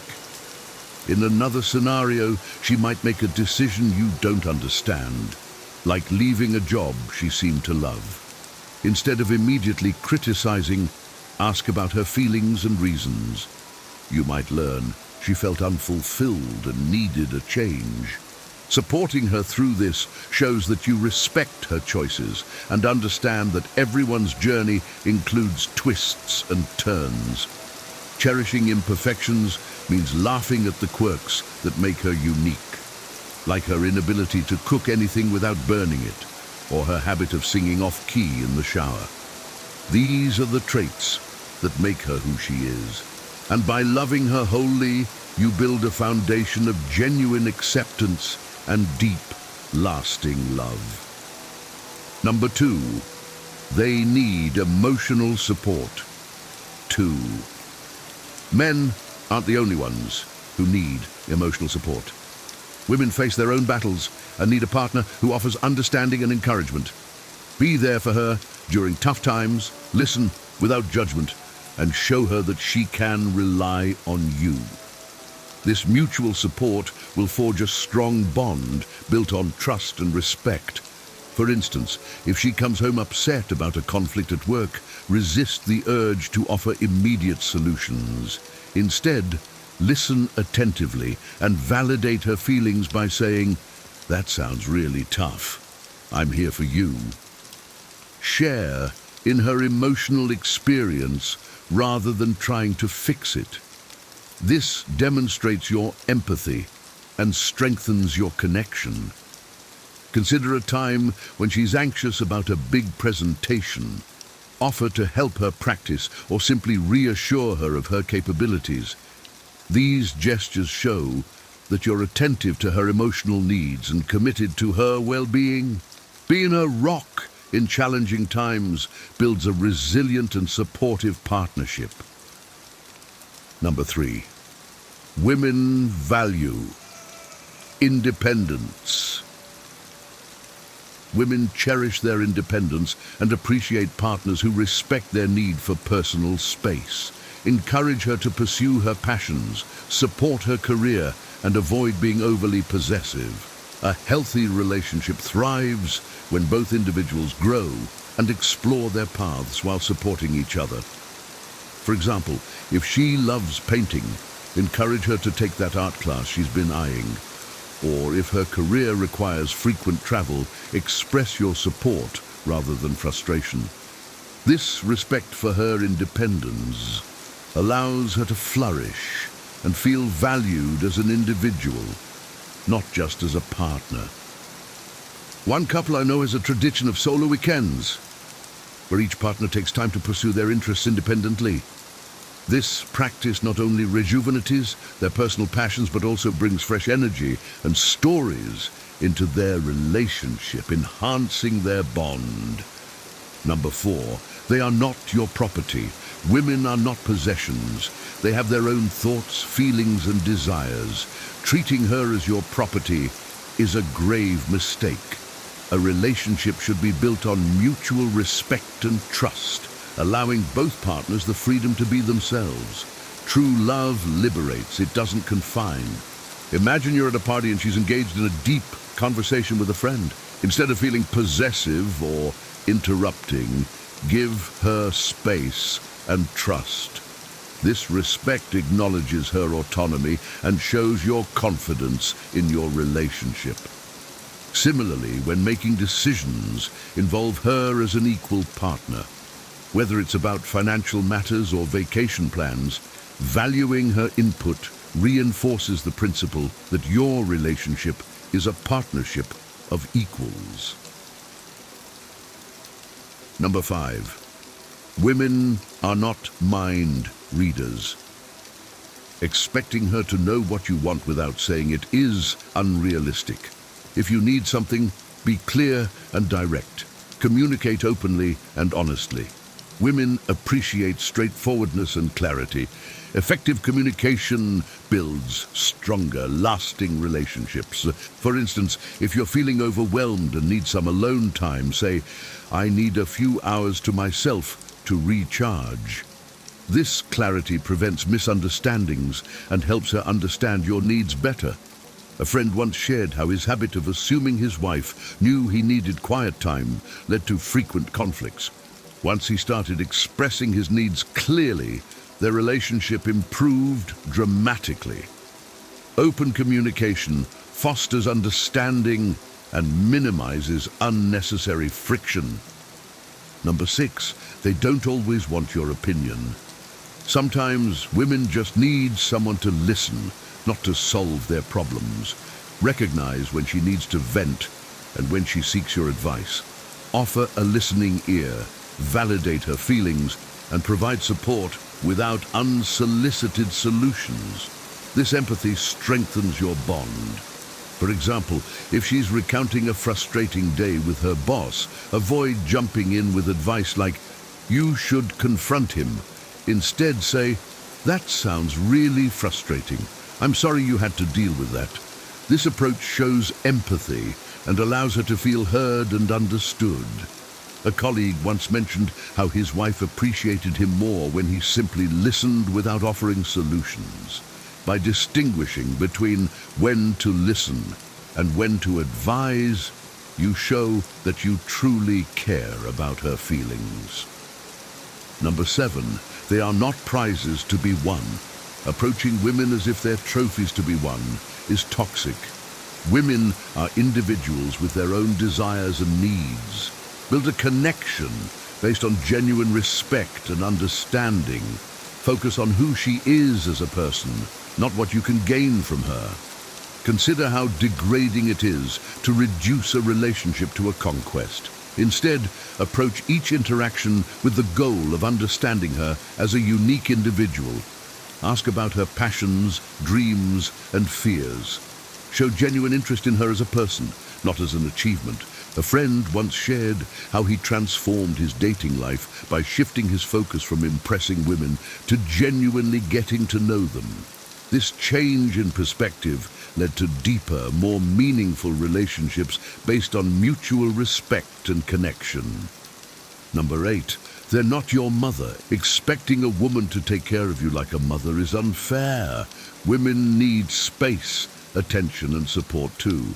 Learn to be independent and solve your problems. A healthy relationship is based on reciprocity, not dependency. For example, if you've had a long day at work, instead of expecting her to cater to you, consider sharing household responsibilities equally.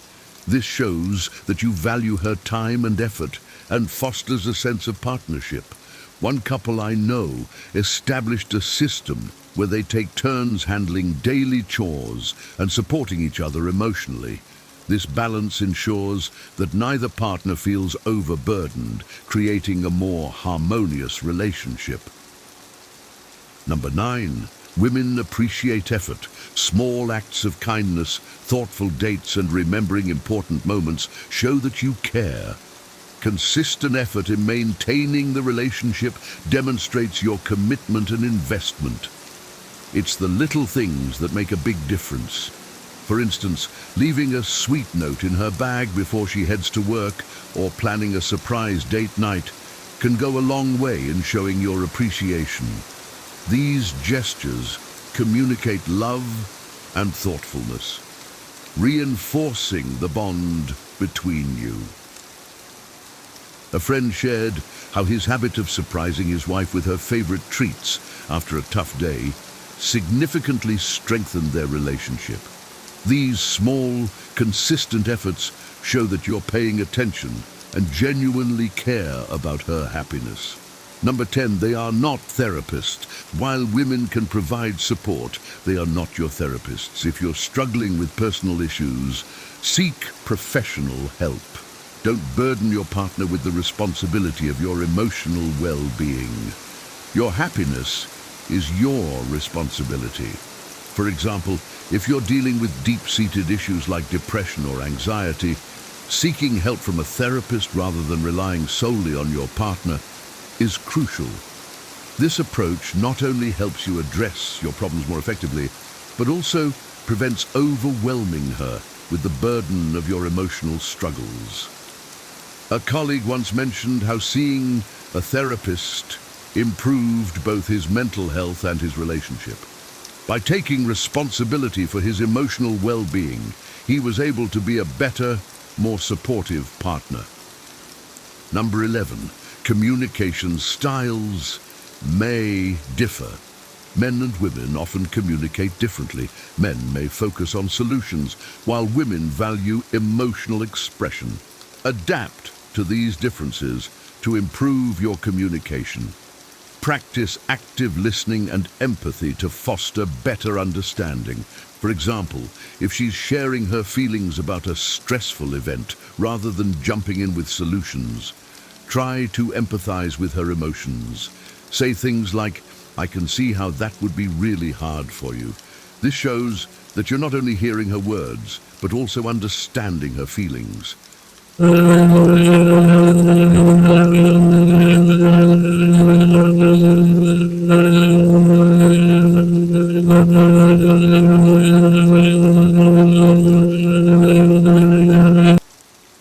Number 12, women value emotional intelligence. Emotional intelligence is crucial in connecting with women. Understand and manage your emotions, show empathy, and handle relationships wisely. This depth of connection fosters a more meaningful and lasting relationship. For instance, if you're feeling frustrated about something unrelated, recognize this emotion and communicate it constructively rather than lashing out. Say, "I had a tough day at work and I'm feeling a bit stressed. Can we talk about it?" A couple I know practices regular emotional check-ins where they discuss their feelings and support each other's emotional health. This practice has strengthened their relationship by fostering a deep understanding and connection. Number 13, they are not all the same. Women are diverse and unique. Avoid stereotypes and recognize their individual personalities, experiences, and perspectives. Each woman has her own dreams and insecurities. Respect these differences and appreciate the uniqueness of each woman.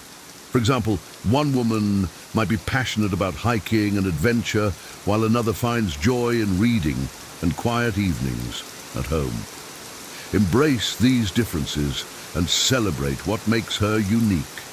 Show interest in her hobbies and support her passions.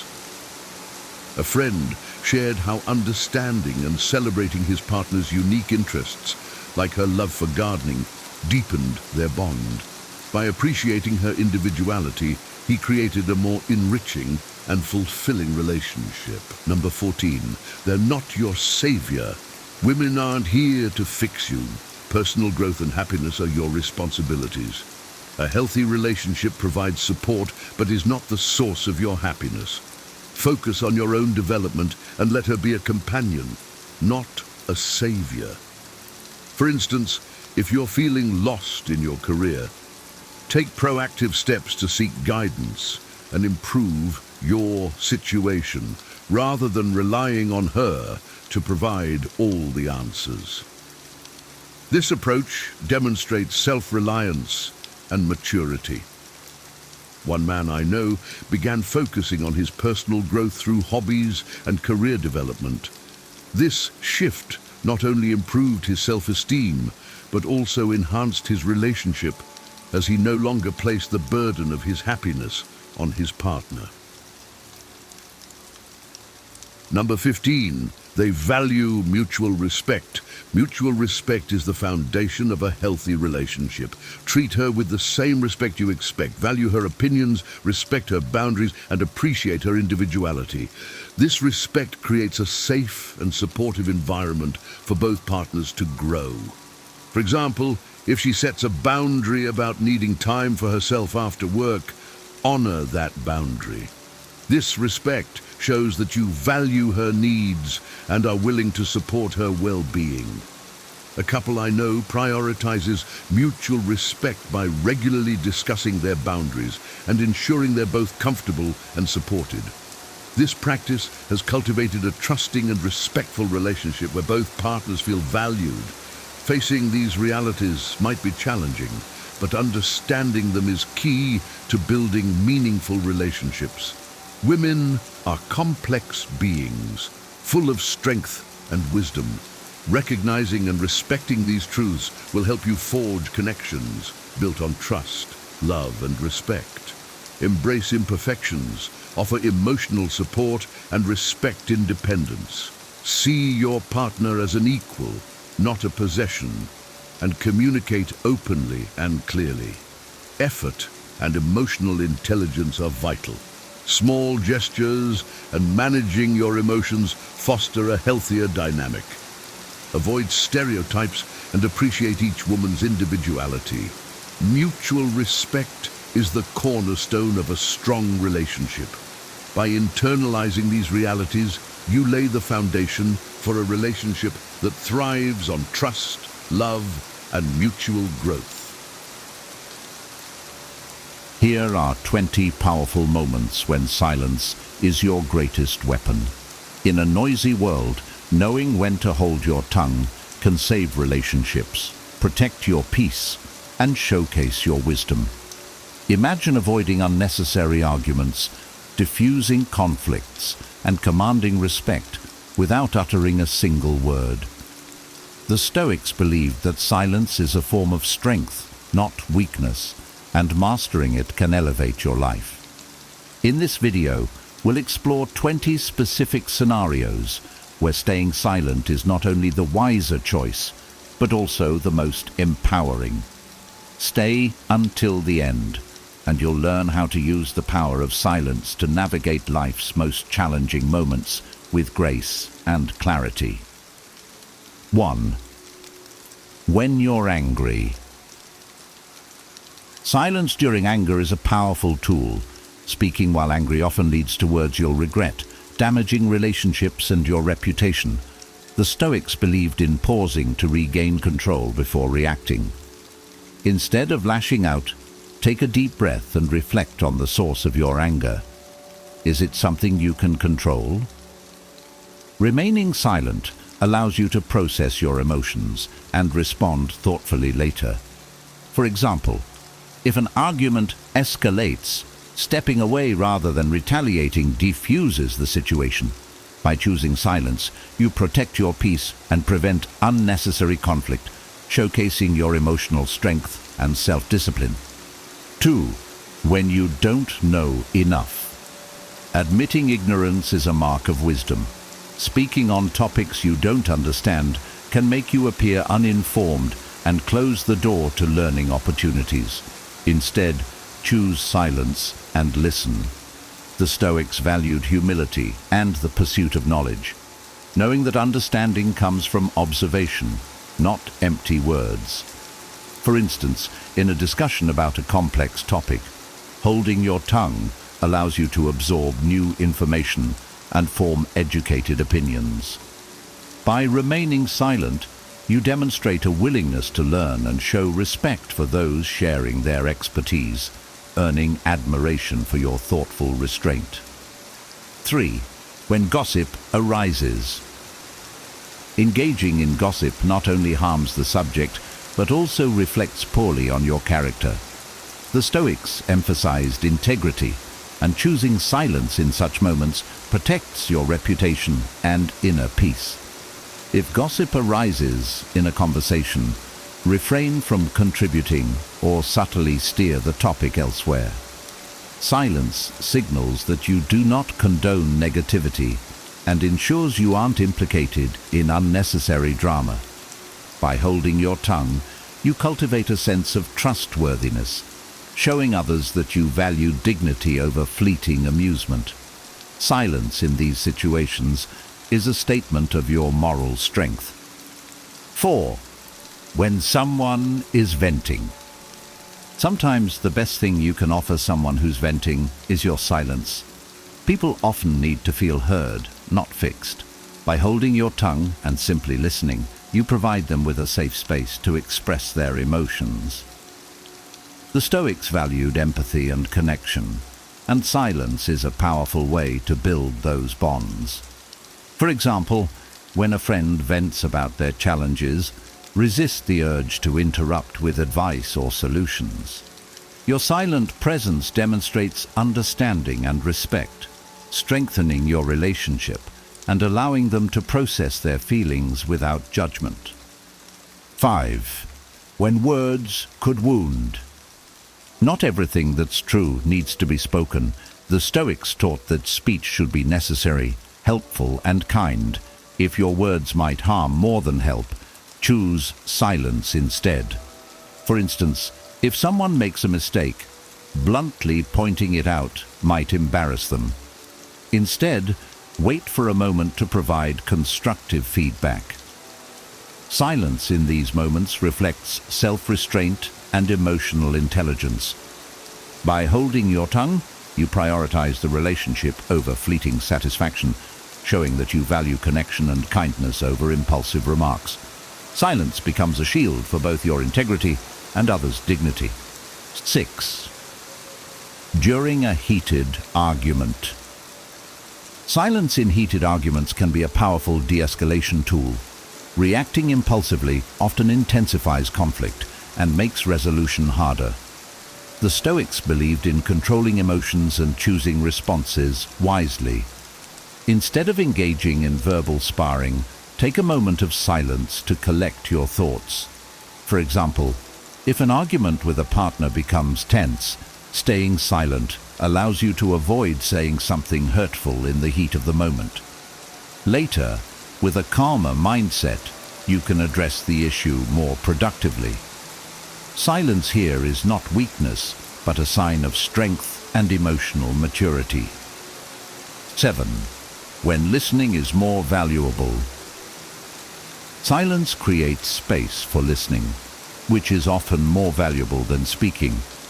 The Stoics believed that wisdom comes from understanding others before expressing yourself. By holding your tongue, you can fully absorb what someone is saying, showing respect and fostering deeper connections.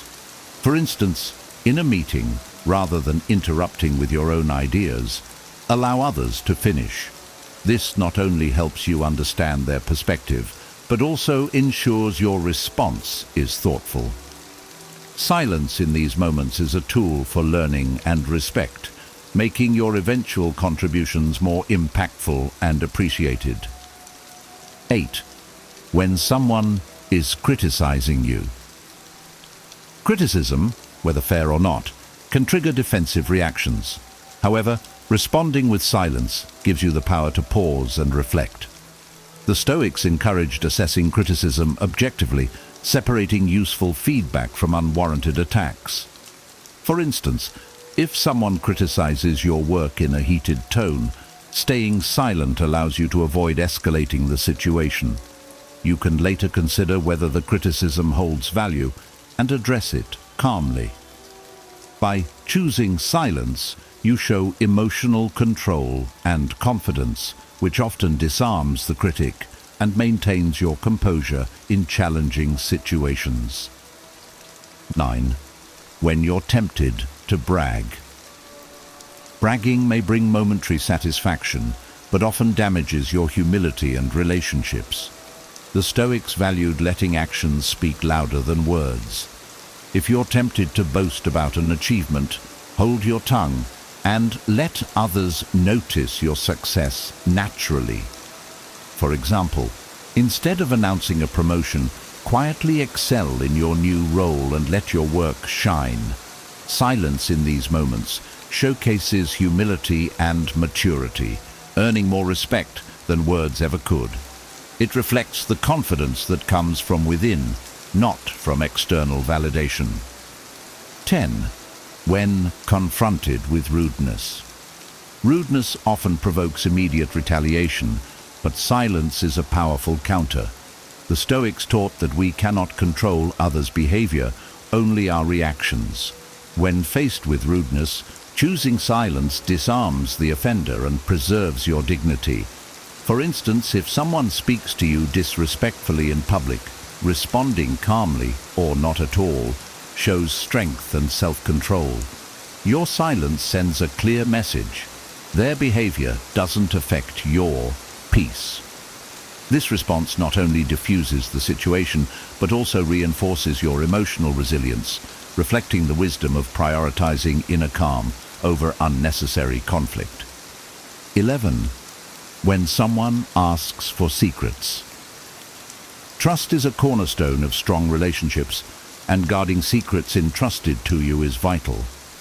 The Stoics valued integrity and discretion, which silence upholds. For example, if someone asks about a private matter you were told in confidence, holding your tongue shows respect for the trust placed in you. Revealing secrets might bring short-term gratification, but damages your credibility. By staying silent, you demonstrate loyalty and self-control, ensuring that others see you as reliable and honorable. Silence, in this case, becomes a testament to your character and the strength of your principles. 12. When the timing is wrong. Timing is critical when delivering important messages. Speaking at the wrong time can dilute your words or create unnecessary conflict. The Stoics valued patience and understanding, which silence supports.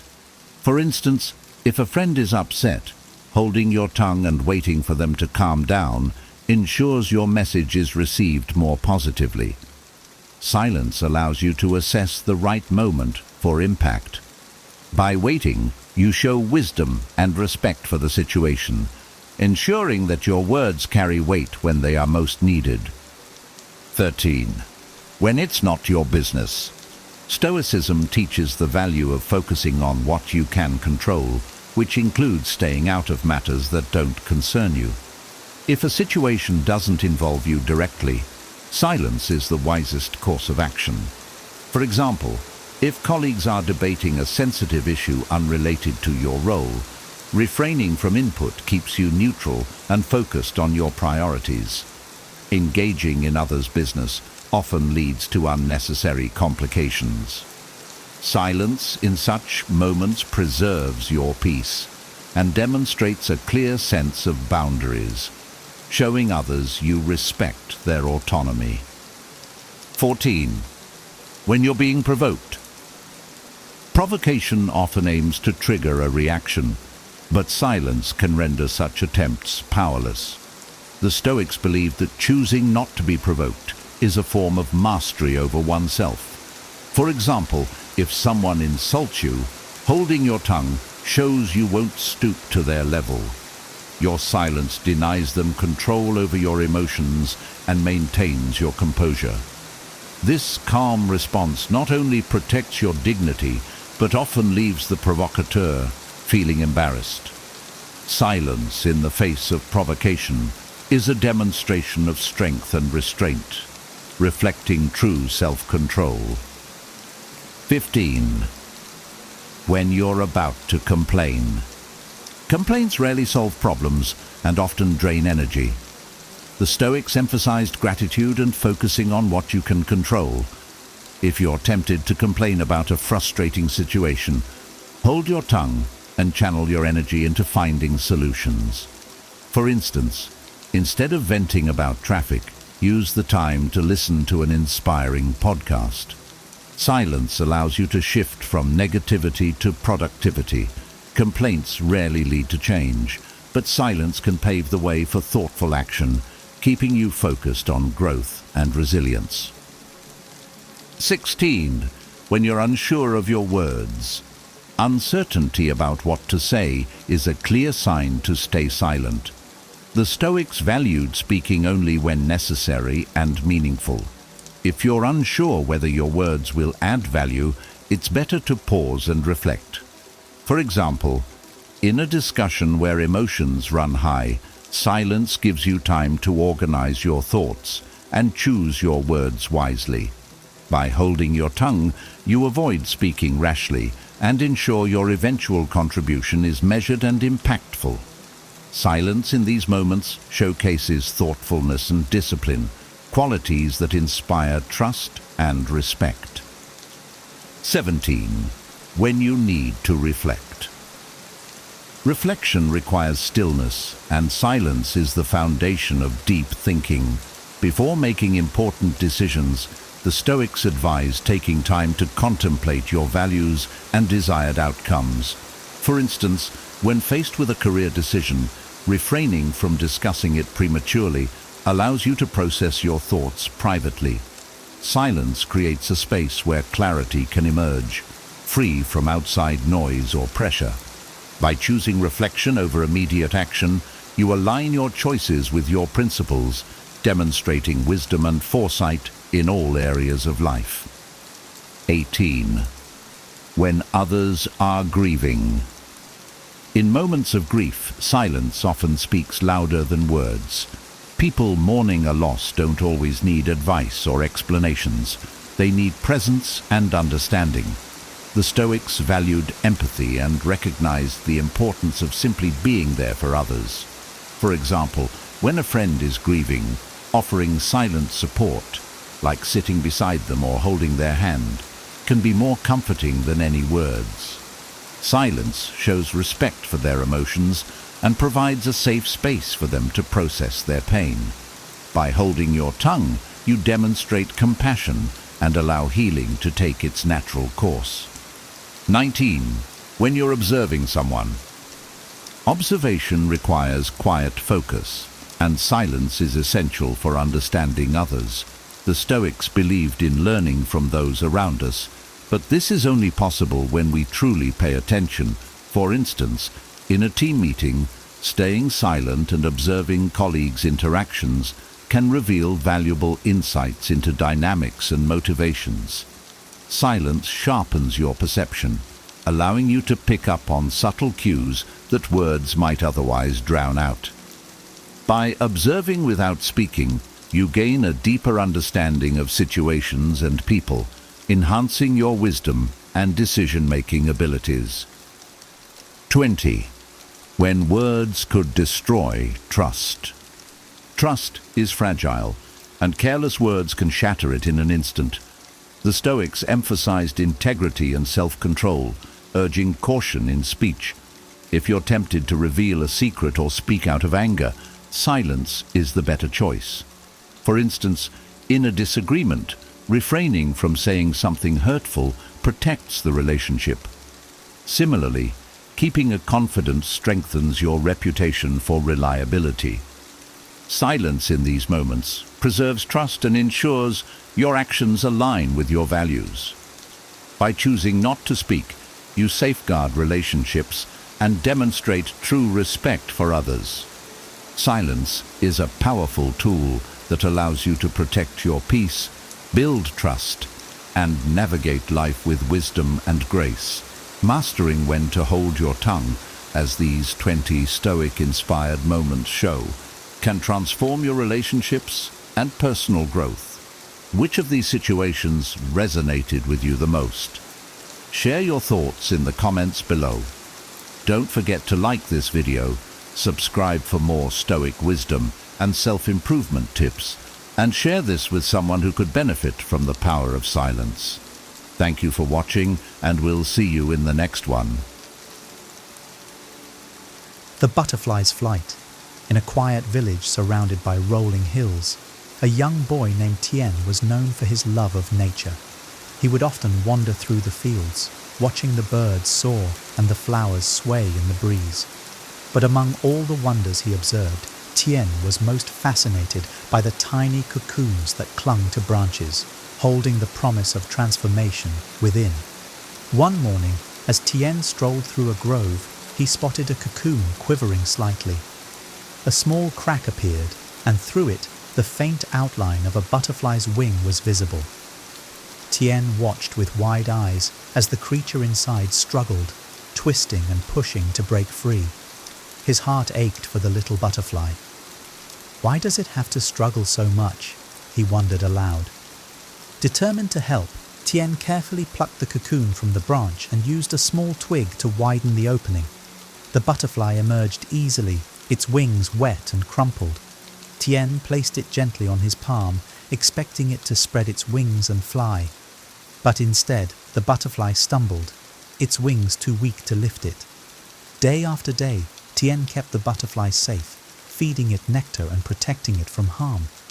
But no matter how much he cared for it, the butterfly could never fly. Its wings remained fragile, and it spent its days crawling around Tien's hand or the flowers he placed it on. Confused and saddened, Tien visited an elder in the village, a wise woman who always seemed to have the answers. He told her what had happened, expecting her to praise his kindness.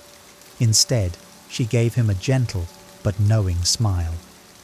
"Tien," she said, "the struggle to escape the cocoon is what strengthens a butterfly's wings. By helping it, you took away its chance to grow strong. Challenges, as painful as they may seem, are what prepare us for the life ahead." The boy returned home, holding the butterfly close to his heart. As it crawled along his finger, he realized the lesson it had taught him.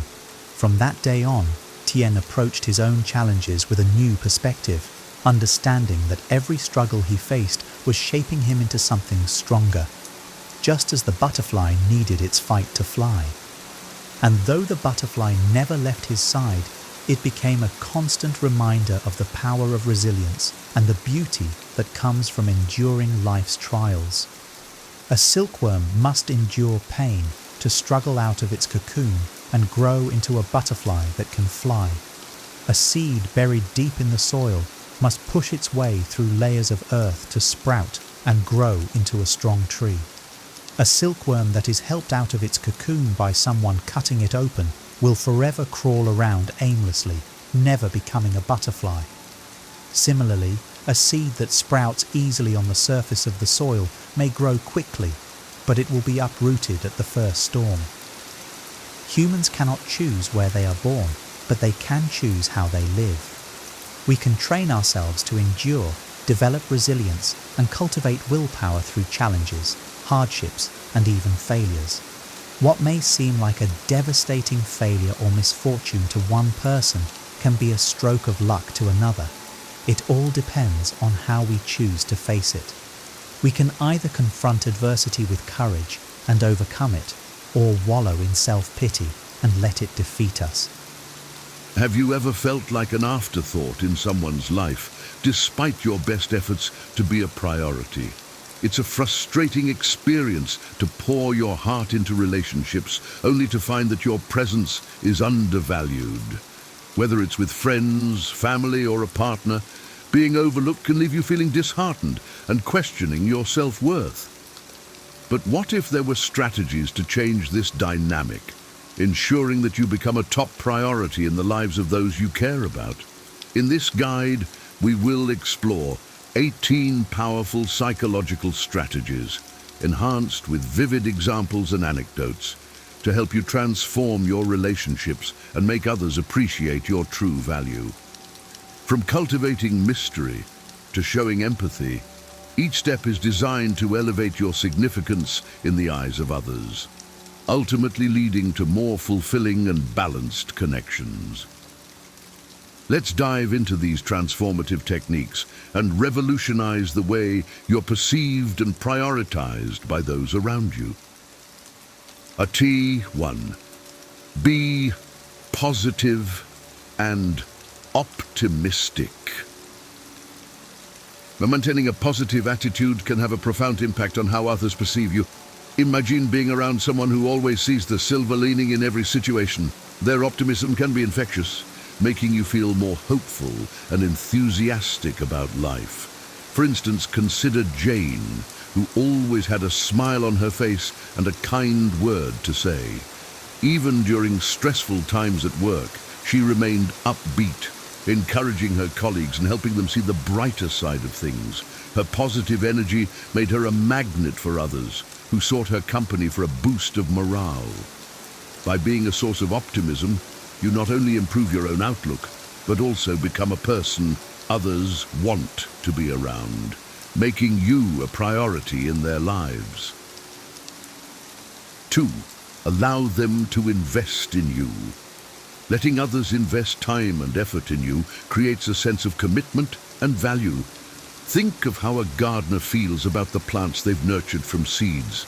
The more they care for them, the more attached they become. Similarly, when people invest their time, energy, or resources into you, they begin to see you as a significant part of their lives. For example, if a friend consistently helps you with a project or spends time teaching you a new skill, they're more likely to value your relationship deeply. This investment builds a stronger bond and ensures you hold a priority position in their lives. 3. Maintain some mystery. Keeping an air of mystery can be incredibly captivating. People are naturally drawn to the unknown, much like a moth to a flame. Consider the allure of a good mystery novel that keeps you turning pages late into the night. In relationships, revealing everything about yourself too quickly can diminish the excitement. Instead, drop hints about your interests and leave some stories for later. For example, if you're passionate about a unique hobby like underwater photography, mention your latest dive, but save the details for another conversation.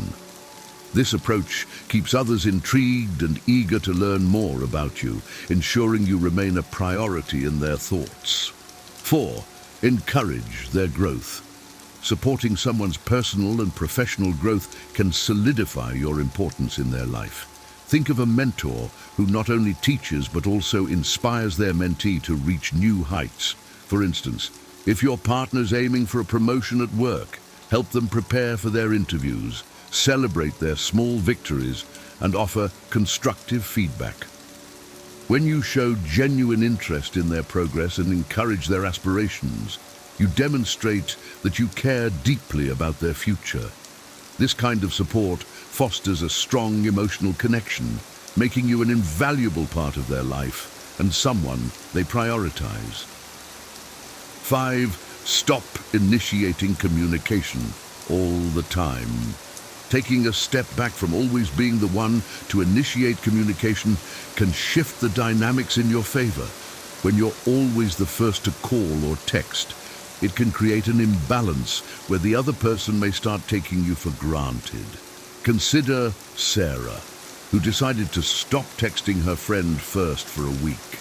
Initially, she feared the silence, but soon her friend reached out, realizing how much they missed their conversations. By allowing others the space to initiate contact, you create a sense of mutual effort and appreciation. This not only balances the relationship, but also makes you a priority in their life, as they actively seek your presence. 6. Express appreciation and gratitude. Regularly expressing appreciation and gratitude can significantly strengthen relationships. Imagine the joy of receiving a heartfelt thank you note from a friend for simply being there. This small act of recognition can make you feel valued and cherished. For instance, if your colleague stays late to help you with a project, take a moment to express your gratitude sincerely.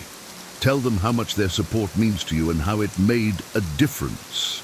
Such gestures of appreciation build positive feelings and reinforce the bond between you, ensuring that you become someone they hold in high regard and prioritize in their life. 7. Respect their boundaries. Understanding and respecting personal boundaries is crucial in any relationship. Imagine a neighbor who constantly drops by unannounced versus one who respects your space and checks if it's a good time before visiting. The latter is more likely to be appreciated and valued. For example, if a friend seems overwhelmed with their workload, give them space instead of insisting on plans. Let them know you understand and are there for them when they're ready. This respect for their boundaries shows maturity and consideration, fostering a deeper trust. As a result, they will prioritize your relationship, knowing that you value their personal space and needs. 8. Create the fear of losing you. Creating the fear of losing you can make others realize your value. It's a powerful psychological technique, but it must be used wisely. Consider John, who felt taken for granted by his friends. He decided to become less available, focusing on his own hobbies and spending time with new people. His friends soon noticed his absence and began to reach out more, realizing how much they missed his presence. By stepping back slightly and investing time elsewhere, you can create a sense of urgency and appreciation. This technique, when balanced well, ensures that others recognize your importance and prioritize you in their lives. 9. Be a good listener. Being an attentive listener can significantly enhance your relationships. Imagine sharing a personal story with someone who listens intently, asks thoughtful questions, and offers empathetic responses. This kind of interaction makes you feel heard and valued. For instance, if a friend is going through a tough time, give them your full attention. Put away distractions, listen to their concerns, and acknowledge their feelings. Your genuine interest and understanding can make a profound impact. By being a good listener, you demonstrate that you value their experiences and emotions, which in turn makes you a priority in their life as they seek your supportive presence. 10. Avoid being always available. Being too available can sometimes lead to being taken for granted. Think of a restaurant that's always open versus one with limited exclusive hours. The latter often feels more special and valued. For example, if you're always ready to drop everything for a friend, they might start expecting it rather than appreciating it.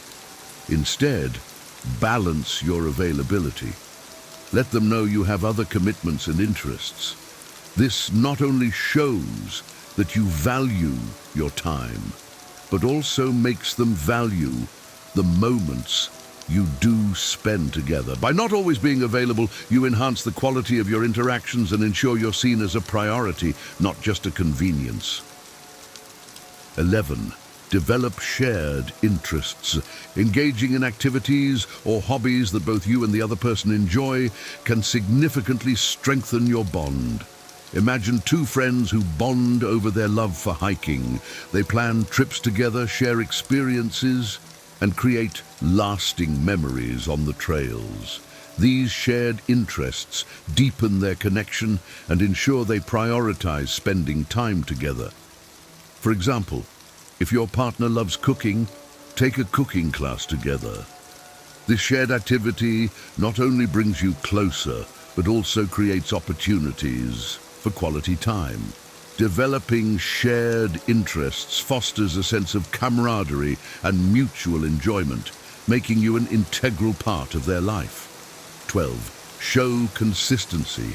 Being dependable and consistent in your actions builds trust and reinforces your importance in someone's life. Think of a colleague who is always on time, meets deadlines, and follows through on commitments. Their reliability makes them invaluable to the team. For example, if you promise to help a friend move, ensure you show up as agreed.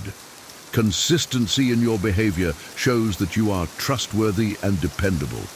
This reliability strengthens your relationships, making others more likely to prioritize you because they know they can count on you in both good times and bad. 13. Prioritize your needs. Focusing on your own needs ensures that you don't settle for less than you deserve. Think of someone who always puts others first, often feeling drained and unappreciated. By prioritizing your own needs, you set a standard for how you expect to be treated. For example, if you know someone won't respect your time, limit your interactions with them. Surround yourself with people who see you as a priority. This self-respect not only enhances your well-being, but also signals to others that you value yourself. In turn, they are more likely to treat you with the respect and importance you deserve. 14. Create your own happiness. Being self-sufficient and not depending on others for happiness can make you more attractive and balanced. Consider someone who pursues their passions, enjoys their own company, and finds joy in their achievements. Their independence and contentment make them appealing to others. For instance, if you love painting, dedicate time to your art and let it be a source of happiness. When you create your own happiness, you appear more balanced and self-assured. This not only enhances your overall well-being, but also makes you more attractive to others who see you as someone who doesn't rely on them for fulfillment. 15. Show empathy and compassion. Being empathetic and compassionate towards others' struggles and emotions fosters deep connections. Imagine a friend who always understands and supports you during tough times. Their empathy makes you feel valued and loved. For example, if a colleague is going through a rough patch, offer a listening ear and comforting words. Show that you understand their feelings and are there for them. This kind of emotional support builds strong, lasting bonds. By being empathetic and compassionate, you become someone others turn to in times of need, making you a priority in their lives as they appreciate your genuine care and understanding. 16. Don't make them the center of your life. Maintaining a distance and not making someone the center of your life can increase your value. Think of someone who's always available and revolves their life around others. They might be appreciated, but not necessarily prioritized. For example, if you have a friend who often takes your availability for granted, start focusing on your own activities and interests. This creates a healthy balance and makes them realize your value. People are often attracted to things they can't have easily. By not making them the center of your life, you increase your allure and importance in their eyes. 17. Be willing to walk away. Being willing to walk away from someone who doesn't treat you well demonstrates self-respect and determination. Imagine a scenario where you're in a relationship that doesn't fulfill you, but you stay out of fear of being alone. By showing that you're not afraid to walk away, you send a powerful message that you value yourself and won't settle for less. For example, if a friend constantly disrespects your boundaries, let them know you're willing to end the friendship if things don't change.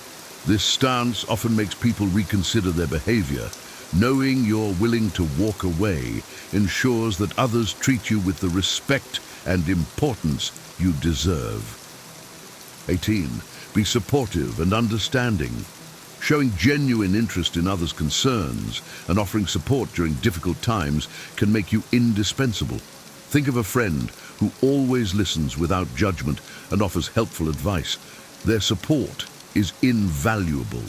For example, if your partner is stressed about work, take the time to listen and provide comfort without immediately jumping to solutions. This understanding approach shows that you care deeply about their well-being. Being supportive and understanding strengthens your relationships and makes others prioritize you, as they see you as a reliable source of comfort and support during challenging times. In conclusion, becoming a priority in someone's life is not about manipulation or changing who you are, but about understanding the dynamics of relationships and enhancing your interactions. By implementing these 18 powerful psychological strategies, you can shift the balance and ensure that you are valued and appreciated. Whether it's maintaining a positive outlook, allowing others to invest in you, or showing empathy and understanding, each technique contributes to building stronger, more meaningful connections. Remember, the key is to prioritize yourself first. When you respect and value your own needs, others will naturally follow suit. By fostering mutual respect, appreciation, and understanding, you create a foundation for healthier and more fulfilling relationships. These strategies are not just about being seen as a priority, but about cultivating genuine connections where both parties feel valued and important. As you incorporate these steps into your daily life, you will notice a transformation in how others perceive and prioritize you. Embrace these changes with confidence and watch as your relationships flourish, bringing you the recognition and respect you truly deserve. Thank you for watching, and don't forget to like, subscribe, and explore more of our content to continue your journey towards stronger, more rewarding relationships.